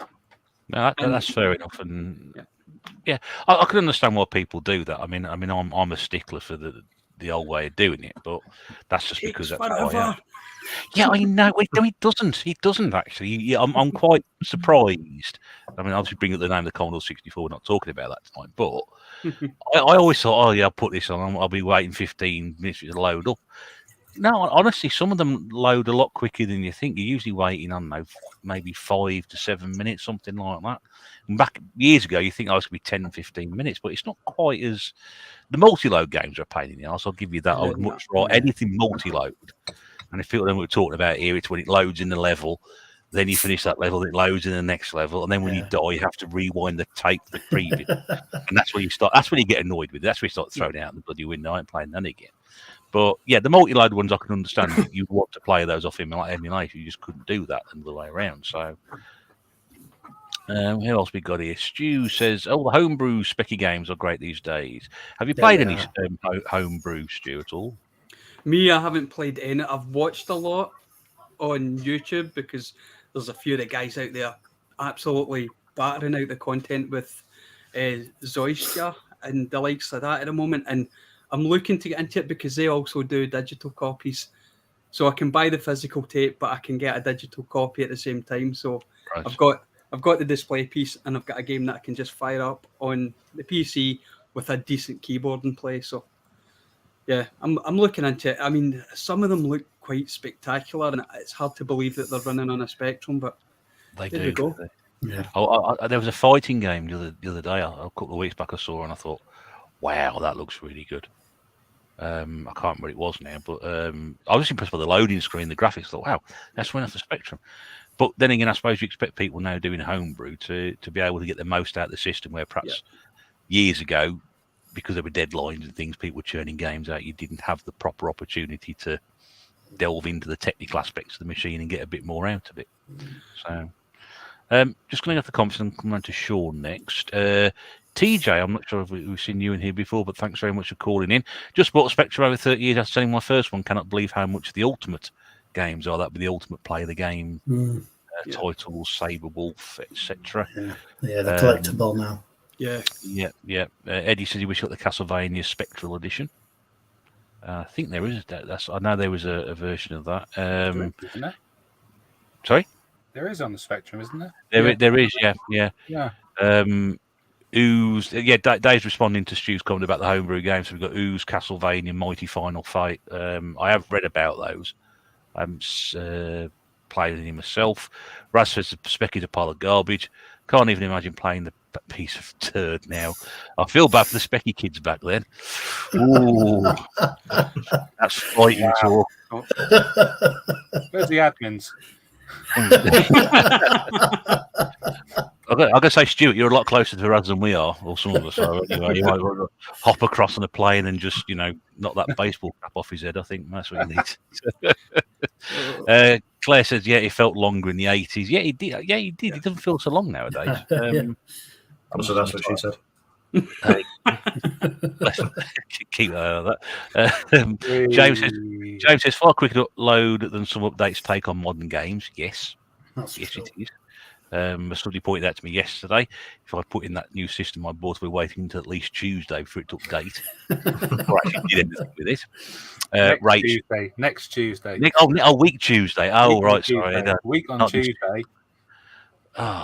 And Rach agrees with James on that one. Yes, they do take a lot longer to update. Sean, then you're next. What about your experiences with the Spectrum? Very similar to Stu's, actually. Same again at Christmas of '82. I don't think I knew I was getting the Spectrum.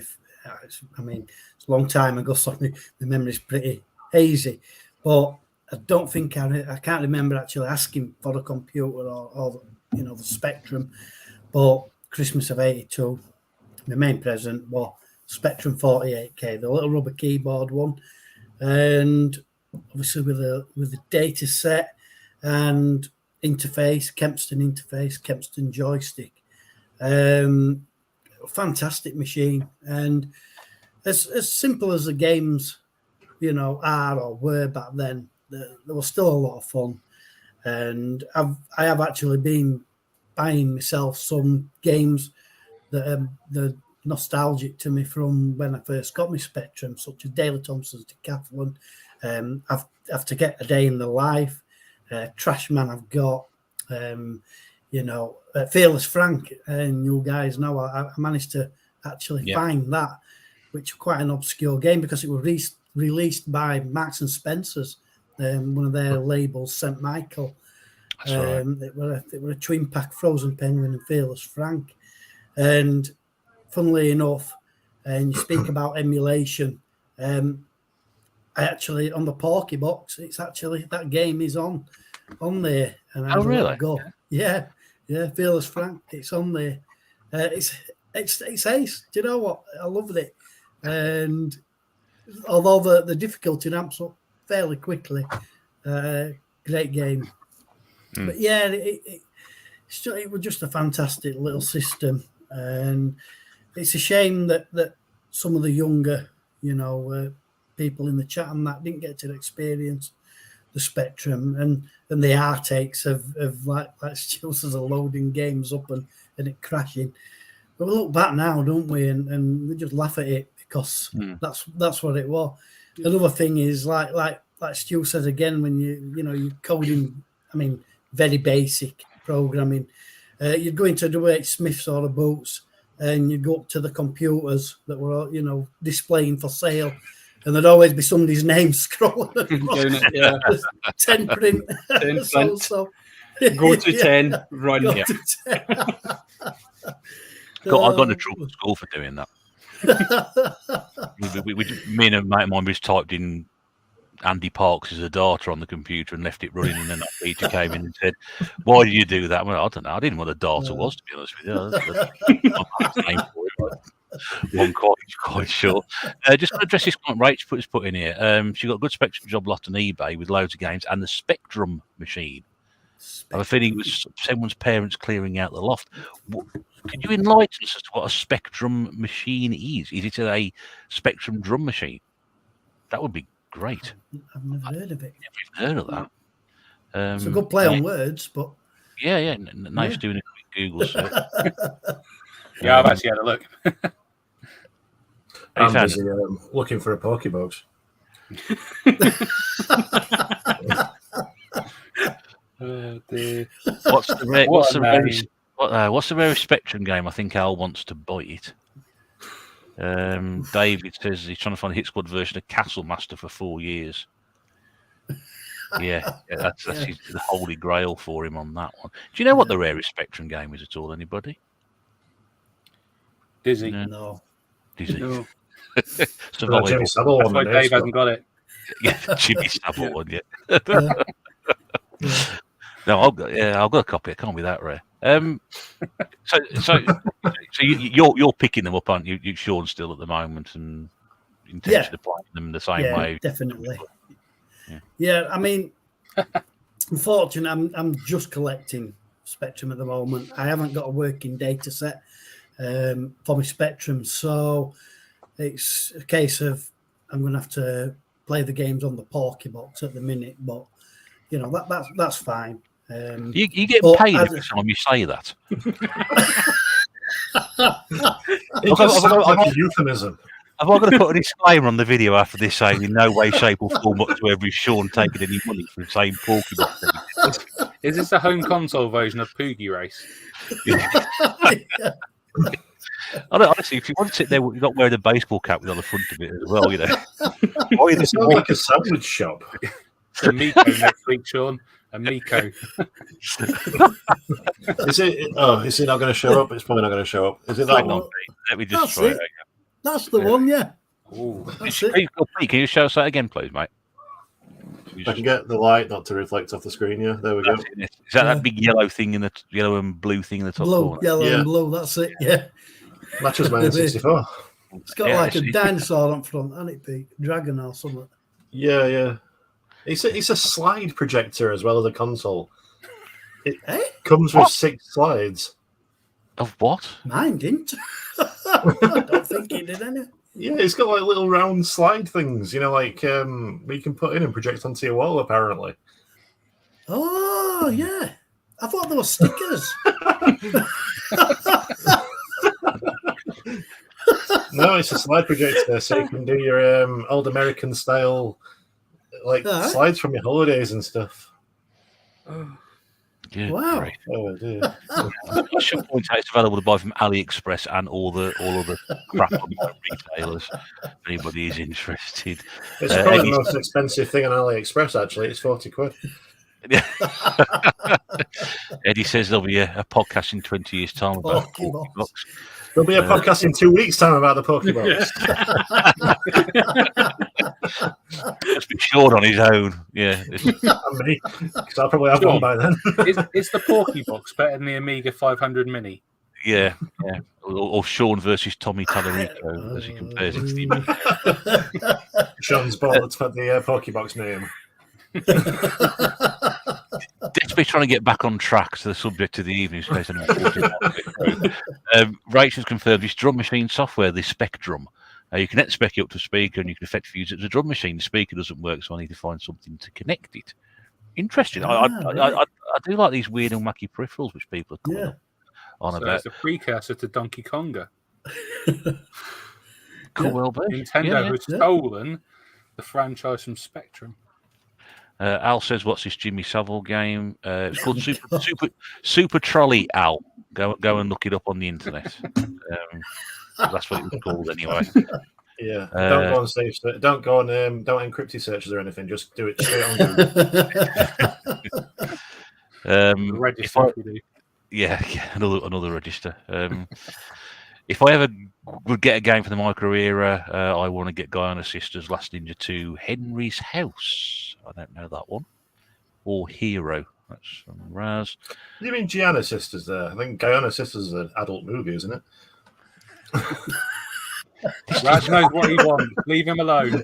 I had to double check when you said Guyana Sister. I was like, what? Did I say? I thought I said Gianna. I don't know. This podcast has really gone downhill. This has, yeah. Things are going to get better. Okay, then. So, Nate, what about yourself? I know your most recent Spectrum experience was today because you told us about it. But so I'm probably the one out. I never had a Spectrum as a kid. I never had one either. I never had one either. Yeah. No, but the guy across the road from me had one. So that was my first experience. I had a BBC Micro, which had floppy disks, but he had a Spectrum, and it was so weird, like having games run by tape. And I actually pulled out like a couple that I know that I played like around here. So I played that one, which is Gauntlet. So when you were talking about games that have a load and then you set some stuff up and then you load it again, this is one of those pain in the ass games, because I managed to get it through to the loading screen where you select your character and then you have to play again and then you have to set your controllers up, play again, and eventually learns the game and crashes. But this one's a pretty good game, actually. I remember it being quite hard. I don't think it's very expensive, like overall, but that was one of the first ones I remember playing around here. I also played a James Bond one, which was a bit unusual. I can't remember which one it was. And this one, Popeye. So I remember vividly playing that one. I don't know if it'll show up very well, the lighting in here, but the graphics on this are actually really good for considering it's on the Spectrum. If I can, they were giant character graphics for it. They were giant sprites on that one. It was. Sorry, but you shouldn't get that confused with the arcade original, completely different game. No, but yeah, this one's actually got graphics 8, sound value, and playability all at 7. I think that was a pretty cool game. And I remember just like, and I'm sure I said this before in like a podcast, like the kids at school would like just trade these in the playground. Like one guy just traded them for like a cupcake with one of the other guys every day. His mum would make him a cupcake and he'd just bring it in and swap it with another kid for a Spectrum game. He'd never eat his food. But yeah, I've only got a Spectrum recently. That one I showed you, I got from a car boot sale for, I think it was about £3-4. It's in this massive tub, and then I managed to get a bundle of games like with another Spectrum, like at random, and I just accumulated some really really cool games to actually play. Like because I was going through some today, I pulled some out, like Moonwalker. Oh, Moonwalker, that one in there, yeah. So. Moonwalker. I also got Chase HQ, but I haven't got that on me. And some of the big cases are really cool, like the artwork on that, Firelords and Iridium. Iridium. That's really beautiful. Like, just pull some of these out just because I knew we were doing this tonight. But Mask. That's Mask 2. That's the sequel. Mask 2. Sorry, Mask 2 even. Mask 2 isn't quite as good as the first one. I don't know. I never played the first one. I just remember it being the toys being as brilliant as when I was a kid. And someone saying about loading games, like when you're a kid, and how long it took, like any game that loads under 5 minutes. This one's actually got a countdown timer, like when it actually loads. Garfield. Oh yeah. So this one's actually got like a little timer in the corner which tells you how long it's actually going to take to load. So I don't know if it's a later one or something. I think it's just a single disc in there, single cassette rather. Yeah, single cassette, massive case. They really kind of up the game on that. But you've got ones that are just in massive cases just for single cassettes, and like some in cardboard boxes. You know, it must have been an absolute nightmare to kind of like catalogue it and like put them all together on the shelf because they're all different sizes and that. But yeah, I just got a load of games and just tried to kind of just play through some of them on my Spectrum. But I think that from what people are saying, yeah, it is part of the kind of joy of it, like having the games load. But if it's constantly loading and crashing, it is a bit of a pain. And they've got like the Div MMC now out, which is something that's worth getting, I think. I think the feature is 8-bit has it, but it's not cheap. I think it's still about 60-70 quid with an SD card with the games on, but that just flashes it straight into the Spectrum memory, so there's no loading time or anything. The game is straight away there. So as Stuart's saying, like, you know, if you want the game straight away there, if you want it on the original hardware, that's an option. To be honest, I didn't know you could actually do that on PC, but there's just so many kind of options to play these old games now, which is great. But there's got to be a certain charm about having some of the cassettes in that, isn't there? That's right. Yeah, that's what I think about it. Like the artwork on some of them is just absolutely beautiful. Like, I got this one as well. Couldn't put this one away. Christmas present from Santa Shaw now. Jet Set Willy. Yeah, I mean, seriously, how many games do you have with a guy with his head down the toilet throwing up? Yeah. It took me ages to work out what that cover was all about years ago. Yeah, it's just random, isn't it? Sit there and go, what the hell is this? I always thought he was a plumber. I didn't have the throwing up connection. I thought it was a plumber. No. No, he's a miner. Yeah, I thought maybe like Thatcher had got him and he wasn't a miner anymore, and he had signed off. Famous, and then went on a bender and lost all his money. 1983. Iridium class on the C64. That was one of the with great long shooters. including. Oh, look at this. Oh, what's that there? This. It's a magic eye. Oh, Yeah, look at that. If you stare at it long enough, Clive Sinclair appears. It's one of those code things. Copy protection for back in the day. Honestly, It was like I used to love stuff like that. Like the Monkey Island ones are the best with the wheel. Oh, I've got that. You have to. Yeah. What was it? Design. Which pirate was like? Yeah, what year was this pirate killed in Antigua? And you had to match the faces. Are brilliant. We had the one for Worms. I think I've told this story before, but we had the one for Worms, and it was like black text on a black page, so you couldn't take a photo of it or anything. But it was like slightly glossy, so you could see it. And we went camping for the weekend and left it open on the side. And when we got back, the cat had thrown up on it, and it had like ruined. Absolutely solidified. We couldn't clean it or anything because it had absolutely solidified into some kind of biscuit, and it was just absolutely ruined. I did dig out a copy of the Turtles game on the Commodore 64 a few months ago. I think I spoke about it in one of my Commodore Corner videos, and there was a copy protection in the middle of the manual, and it required like a strip of cellophane, and of course the cellophane wasn't in the box. Yeah. So I had to go on. This is the great joys now. You can go on the internet and you can find all the code. So, but I was trying. I was getting sweet wrappers and I was getting 3D glasses and trying to get this thing. I think it was so faint you couldn't see it anyway. So I decided to go off the internet and do that. So that's a pitfall. So if you are playing the original games, you ain't got the copy protection to go with it. You ain't going to get into it. There's prisms as well. I remember like had little prisms like you'd have to slide over something and had like a little indent in the middle where it would reflect back and just do numbers. And if you lost that prism or broke it or something, it was just on a piece of plastic, I think, with a red bit in the middle. Well, if that was gone, you wouldn't be able to install it. Same as the card for that, it wouldn't photocopy because of the colours. So if you lost it or you like tried to photocopy it, you were done. Well, he's looking for it. He's found it. So I've got a game here. This is an Amiga game. We're talking about copy protection. In fact, it's not this one; it's the other one in Tix. I had a excuse me, that was a game. I had a conversation about this with somebody yesterday. This is Robocop 3 on the Amiga. Right, very, very quick. I'll show you this. So we're talking about copyright protection. I appreciate we're going off a bit off tangent, but fuck it, I don't care. So there we go. Your box is bigger than mine. Pardon?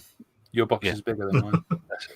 Well, to get that game working, you had to plug that into the back of your Amiga. What on earth is that? So you had to plug that in the back of your Amiga and then put your discs in, and then it would recognise that was there as the copy protection. God, that's mental. And that, bear in mind, Robocop 3, I don't know what year that was. I'll drop everything on the floor here, but we're talking about wheels and prisms and little bits of coloured card. By the time we got to the early 90s, that is what needed to go in the back of your computer to get the game to bloody work. So luckily, years later when I got this, that was in there. And it does actually say on the front there, which I showed off, I'll just try and read it in this light. It says, for your security, this game is protected with an electronic key. And then it goes into something else. Please make sure it is included in this box. The game will not function without it. So to play this version of that, I still need, all these years later, that. No. There you go. That's insane, isn't it? I did find a copy yesterday without it in there, and I did point it out to whoever was selling it. I think you need an electronic key to go in there. What have you got there, Stu? Yeah, that's the one. That's a Turtles game. Talking about. Yep. So you needed that strip of cellophane to go in there, and the code would show up. See what we had to go through back in the day. Yeah, people understand that now. There we go. Let's have a quick look at some comments. Ross is here a little bit late, but that's fine. Anyone who got a great game called Scotch? I believe the BASF was a follow-up. TDK was my favourite. TDK, yeah. I had a lot of CDs by Maxwell. Race has the entire C15 series as well. C15, God. Going back to Nate's mass game, both mass games were pretty poor. I was under the impression the first game wasn't so bad. I think it was the second one that was a bit of a mess. Dave doesn't like Dizzy. He can't really argue. Like...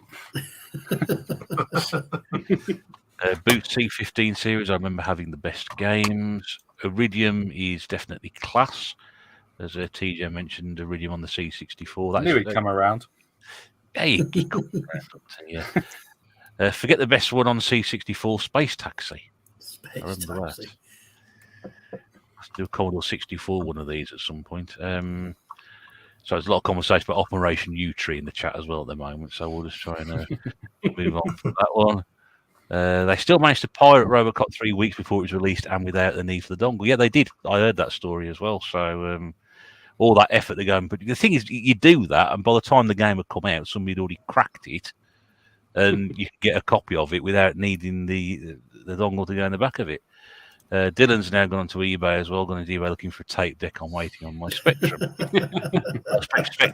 Spectrum next, and would like the authentic experience. Well, good on you, mate. That's good to see. So there we go. I mean, my experience of Spectrum was limited because Nace said that he didn't know one and I didn't know one either. I played on a friend's of mine very, very briefly, but I didn't get a Spectrum until about 5 years ago.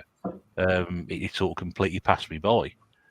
But again, I don't know what it is. You just get drawn into these things, and I have a real love for it now. I used to think, well, I was a C64 kid, as most people will remember, and that was it. But it's like the Amstrad as well. I now have a real found interest in the Amstrad. Yeah, same here. I know you do as well. Yeah. You've had one recently, and it's just you get into it. So I now love the Spectrum. In fact, I probably bought more Spectrum games in the last 12 months than I bought any other title, for any other system. I honestly think that. So I know I bought a lot of the Hit Squad stuff, and then I've had games. I do a couple of trades. Well, I've had more Spectrum games in than before. But for me, because the era I grew up with, those were all the big games, all the arcade conversions I was playing in the arcades were coming out on the home systems, and I'm desperately trying to make sure I get as many of those as I possibly can and bring them in.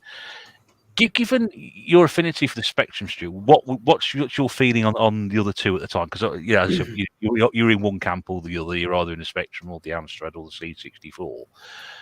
I mean, because you were a Spectrum guy, were you completely blinkered and that was it? I ain't going to bother with anything else, or have you now gone back and appreciated the other systems as alongside that? Well, to be honest with you, growing up, where I grew up, everyone had a Spectrum if they had a micro. There was one guy I knew had the Commodore 64. There was one guy had a Dragon, the Welsh machine. Aye. And there was a guy across the road. His dad worked in the oil rigs, and he had an early IBM, which I thoroughly loved when I got the opportunity to play in that because it was far more powerful than the micros. But nobody had anything except for the Spectrums, really. There was one guy with the Amstrad as well, and it had the green screen. And when you're coming away from a Spectrum and seeing this green screen thing, it's like, why would I want to bother with that? It's like, especially as a kid. So at the time, no one had anything other than a Spectrum. Everybody was Spectrum. And I suppose that's why piracy was rife as well, where we grew up, because everybody bought a game, copied a game, and then that got added to the blank tape that you had, and that just run around. So nobody wanted another machine. Right. Because the access to games was there for the Spectrum. But what about now? I mean nowadays. Now, I haven't had a lot of experience. I've got that selection of ROMs that you sent me for the Commodore 64, and I thoroughly enjoy the graphical output of the Commodore 64, but the gameplay is not as good as the Spectrum. I'd love to be able to just squish them both together. Give me the Commodore graphics, or even the Amstrad graphics. I haven't played any, but I've been watching a lot of content on it, and the graphics were far superior. Gameplay not so much. And if you could just get those systems, bring them together, make one great machine, then we wouldn't have had the Mega Drive or the Master System, because micros would have just ruled the roost. but each one had like a weakness. Yeah. You know. Yeah, it did. Yeah. Whereas the consoles didn't. They come in and they were like arcade machines, and that's why we're not on micros now. You know. So. Yeah, I mean, it's a little bit of a resurgence now, isn't it? The old 8-bit stuff, certainly. I mean, we talked about that beforehand. I mean, again, I was sort of like you're blind to it. You think, right, the Spectrum, the colour, it looks terrible. Don't want to play that. The Amstrad, no one's got an Amstrad. Who's got an Amstrad? No one's got an Amstrad. So, but now I say my appreciation for Spectrum is far higher than it was before. And the Amstrad, you're absolutely spot on. And I hope to do an upcoming podcast about the Amstrad. Graphically fantastic. But as you said, there's a drawback to it, and some of the games were quite. I found them to be like you watching a fair bit of content, but I played a couple as well. I found them a little bit on the slow side, and some of the scrolling is a bit. It's flick scrolling. It's like you get to the end of the screen, and then the screen moves, and then you carry on. It's a little bit different compared to what you would play on, say, a 64, where the scrolling is fairly smooth. But like you said, Stu, they've all got their own ups and downs on that. Pete, what about now? I mean, would you go and get any of these systems out again and appreciate them or not? Well, it's like I said, I've got no real affinity for them. So I don't know. That's thinking about games that I do remember from my youth, which this chat has surfaced a lot of them. I wouldn't mind having a quick go at like Manic Miner and Jet Set Willy and School Days, Valhalla, Garfield Big for Harry Deal as well. That's one that I definitely know we had. I wouldn't mind having a look at these games again, but I'm fairly sure Garfield's out on the Amiga at least. So I think I'd probably find alternate ways of playing them if I could. I'm not sure I'd be tempted to go out and buy a Spectrum or anything like that. But that's just me. Okay. Eddie says, imagine showing a PS5 to a kid in the 80s suffering the graphics from a Spectrum. All the machines could easily copy games for always failed in the end. Would that be entirely down to piracy, or would that just because they reached the end of their life and moved on to something bigger and better? I don't think it was to do with piracy. I mean, it was just when you look how quickly things changed from, I mean, you had the release of the first home console, I suppose, was the Magnavox Odyssey in 72 in America and 73 here. And then within 2 or 3 years, you had Pong, and then the Atari 2600, and then the 8-bit microcomputers, and then the Master System, the NES. It flew in. The technology just changed so quickly, so dramatically, that they didn't fail due to piracy. They failed because things advanced, and a rate of knots that you don't even see today. I mean, a generation on consoles just now takes about 5 to 6 years, and a generation in modern consoles, there's not a great leap anymore. Whereas back then, just compare the Magnavox Odyssey, which was directing photons getting fired off your screen, into 2 years later was Pong, which was completely different again. And then the micros, it was just a rapid change in the technology. So. David agrees there. He says, the 8-bits only faded away as the newer systems took over. Nothing to do with piracy. Eddie says that the Amiga had a lot of 8-bit micro ports, which they did have. Yep, that's correct. The Japanese stuff came in, really, wasn't it? Like Stuart was saying, when you got the Master System, the NES, things like that, it changed it from kind of people at home, coding games in their bedroom, coding games on systems, like even schools like had a BBC Micro project to do things like that. Whereas it was much more, instead of like having a computer that could play games, here's a console that's dedicated to games, and the graphics are better, and the gameplay is better, and you don't have to wait for it to load. It's a winning combination. Just like technology just moved on that fast. Yeah, I completely agree.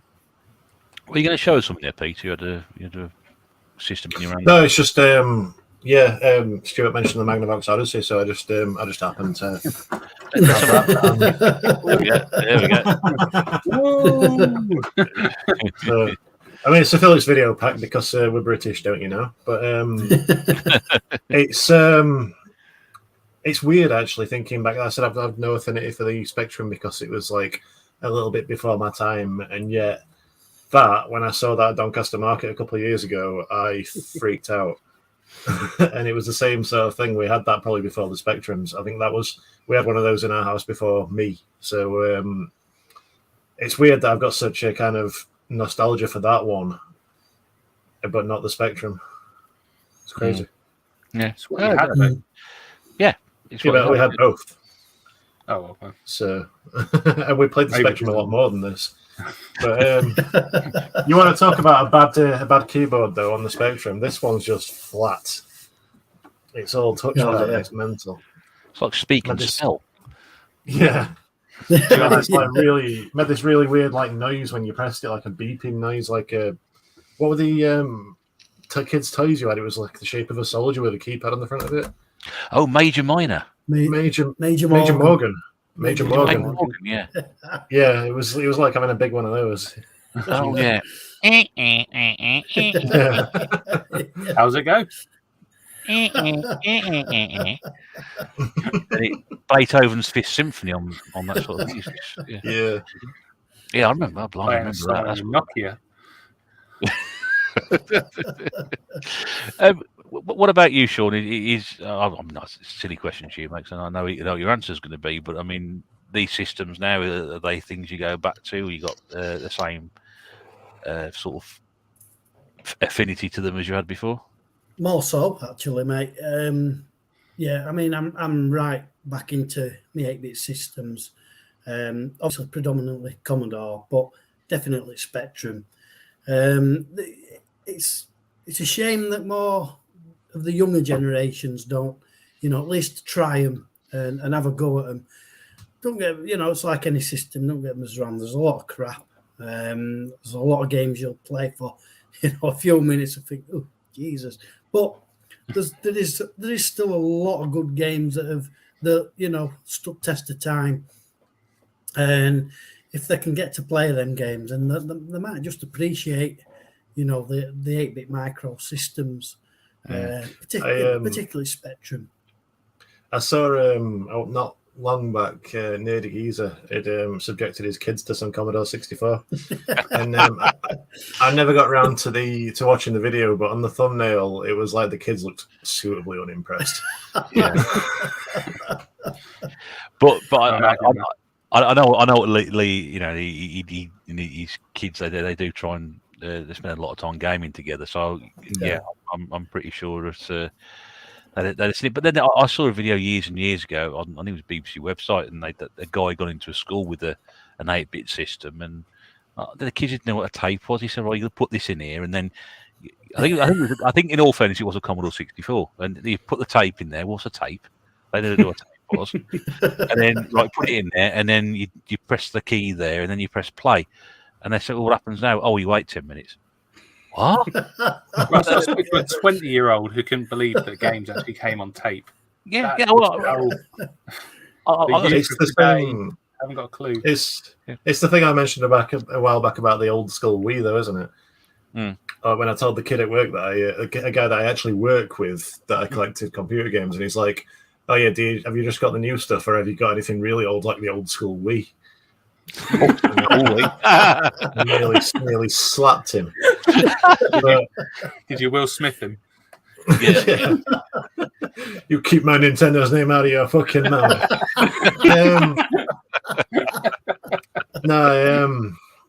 You can't blame them at the end of the day, though. They're young kids, and they've not been brought up with the same stuff.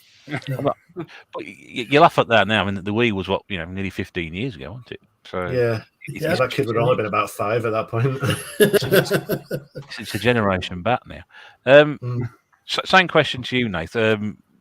Obviously we talked about Spectrum tonight, but I mean, do you now look at the other systems and think, I'd like to give them a crack, or are you not so bothered about it? I think like I say, the Spectrum for me kind of has a charm because I remember it as a kid. I remember kind of playing it as a kid, but everything moved on so quickly that I think I came in right at kind of the end of it. So I maybe got 1 year, 2 years out of it at best.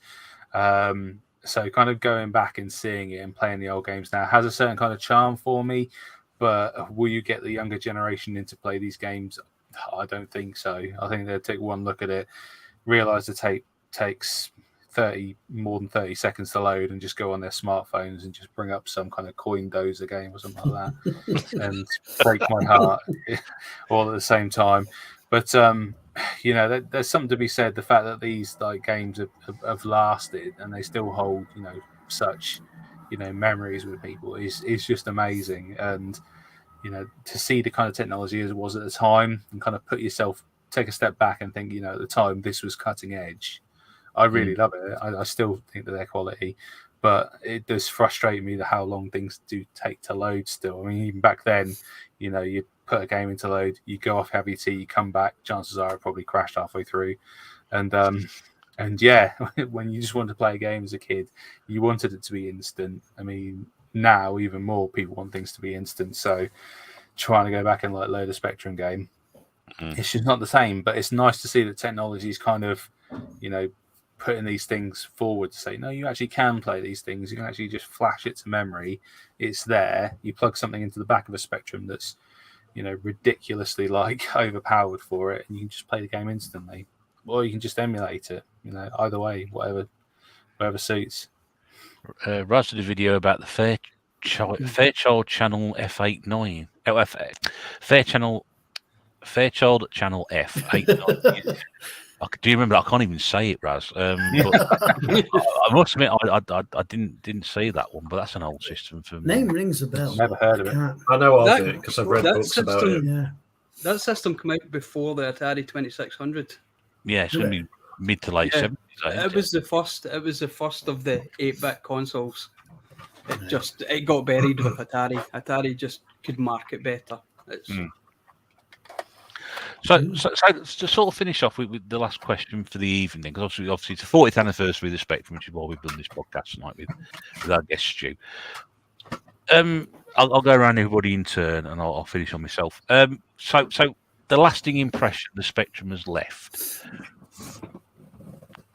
Looking back 40 years, would we be here today with the industry as it is and the success of that system? Because although we'd had the 2600 before, and this was moving on to something completely different, what is the lasting impression of the Spectrum for you, Stu?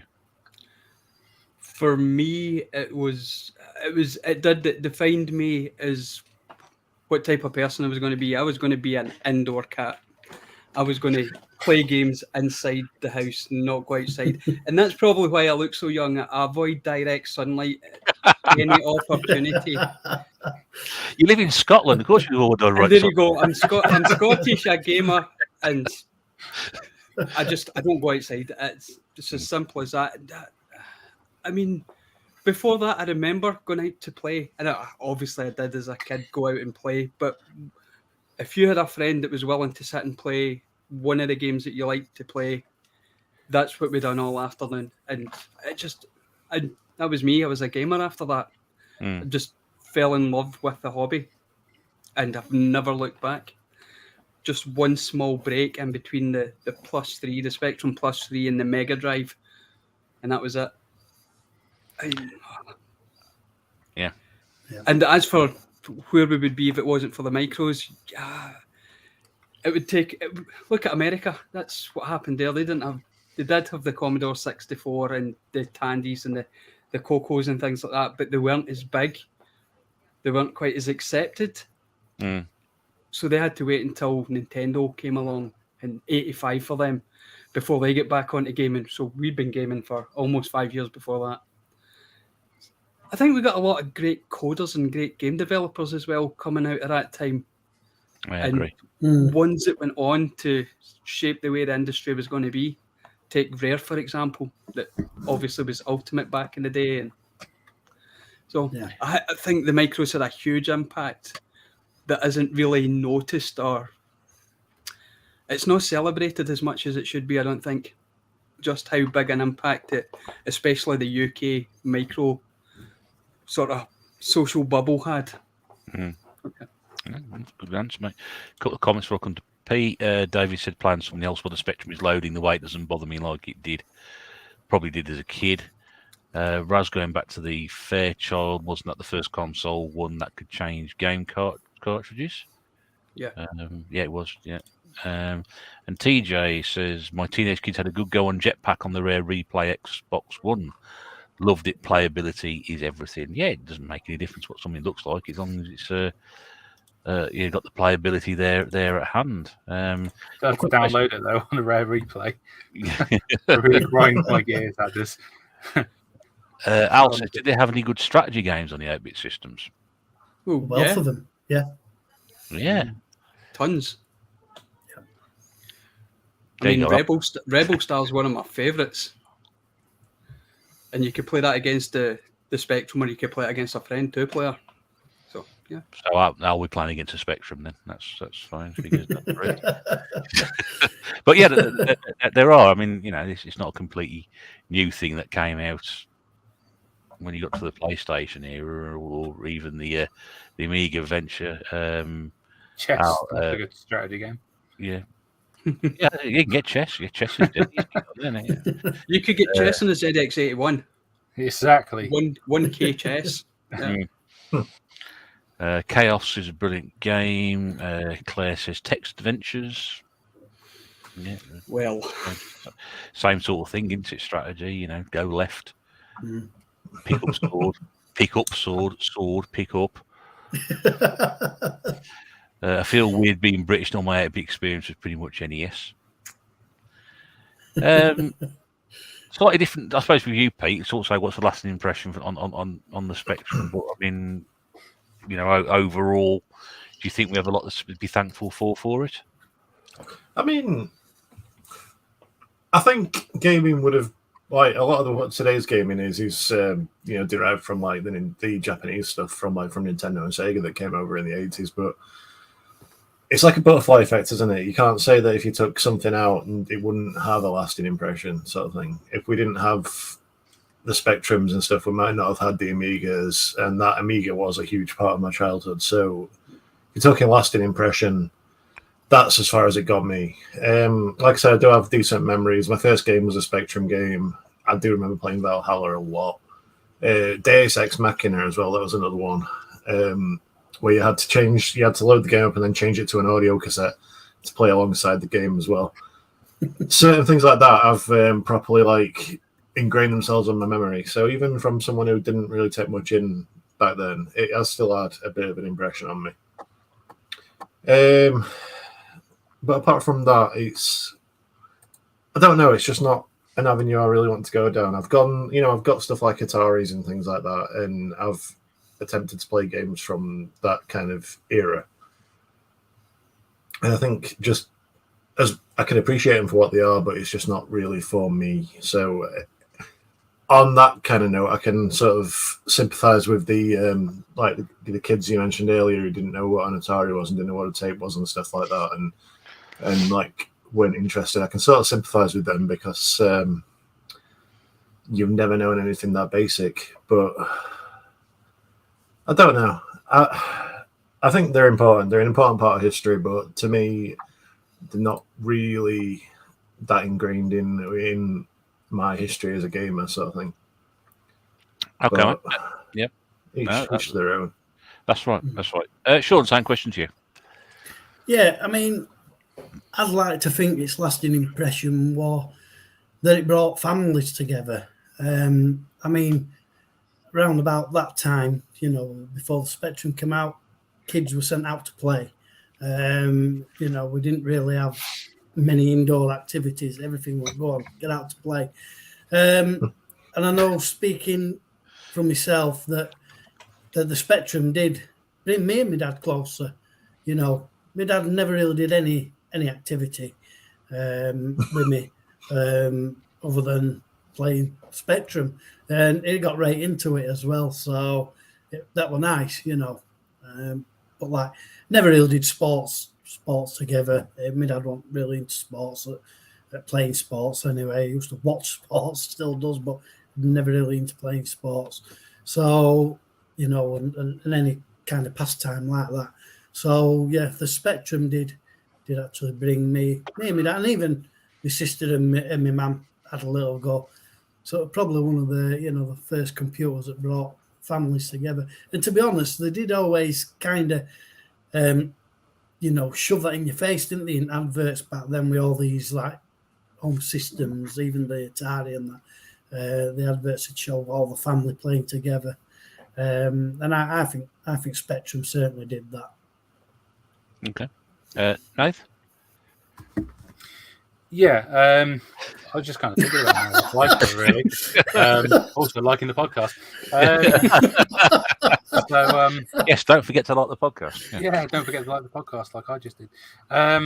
Yeah, I mean, in my opinion, it was kind of like the golden age for technology. Before that, kids kind of had no access to any kind of computers.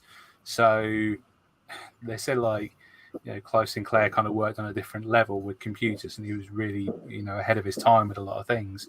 And to be able to release that system, you know, as a home computer and do it on the cheap when computers were like massively expensive.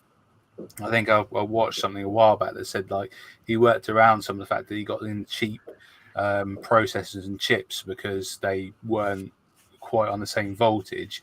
So he got cheaper ones, but kind of coded the systems around that. And that kind of just really opened up the computer market to have people at home. So yeah, people at home, like, with the first experience of computers, coding, like, you know, software, coding games, things like that.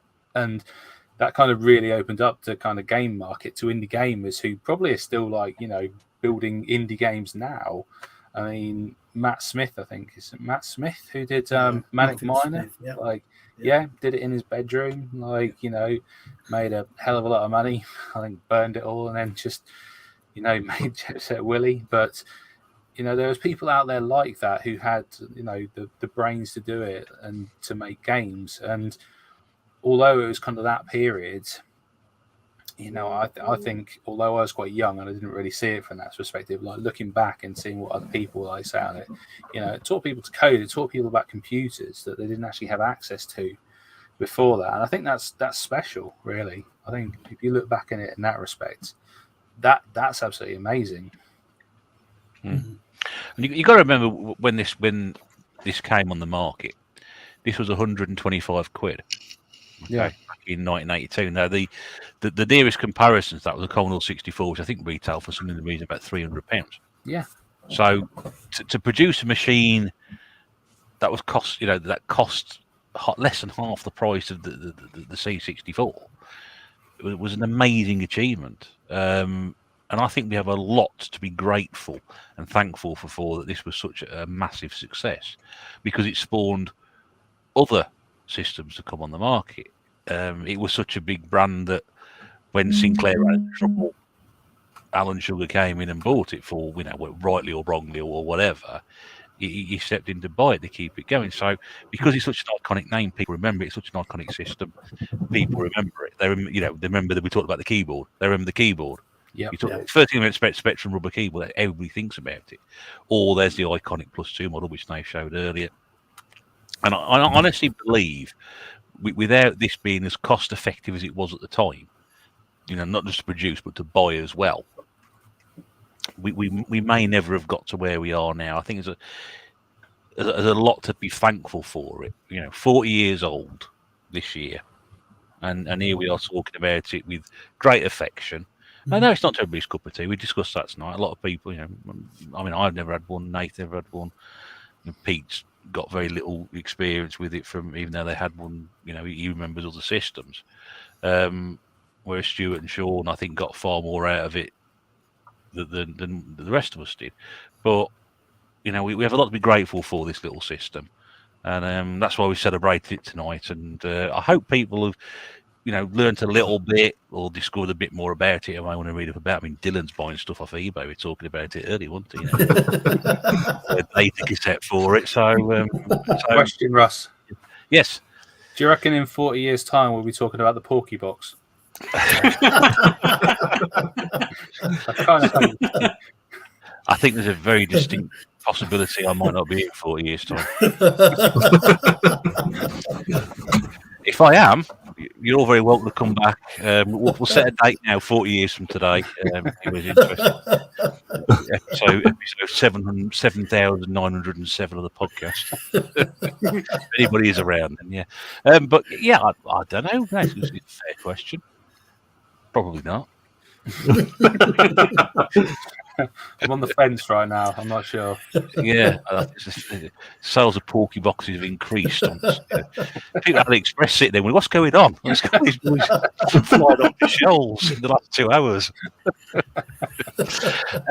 Right. Well, we will leave it there, guys. Thank you so much to everybody coming on, Stuart especially, picking the subject this episode, and we thank you for your input on that and coming on, and it's been really appreciated, mate. Great to have you back again for a second time. It was wonderful to be back again. So thank you very much. No problem at all. We'll get you on for a Commodore 64 special in the future. I'm sure you'll enjoy Awesome. That fighting talk. Thanks very much to our tNb usuals, Pete in the top corner, Sean with his headphones on, and Nathan with working internet. Good to have you. Good to have you all with us. And I know for probably, certainly for Pete and Nathan anyway, it's not been an area that you've sort of expressed interest in, but I do appreciate you coming on, and thanks for sharing your experiences with that. I will drop you all backstage, and before I sign off, the gentlemen sign off. So we will give everybody a wave before you go, please. It's now traditional. Yes, and I'll see you all again very soon. There they go. Like bod. There we go.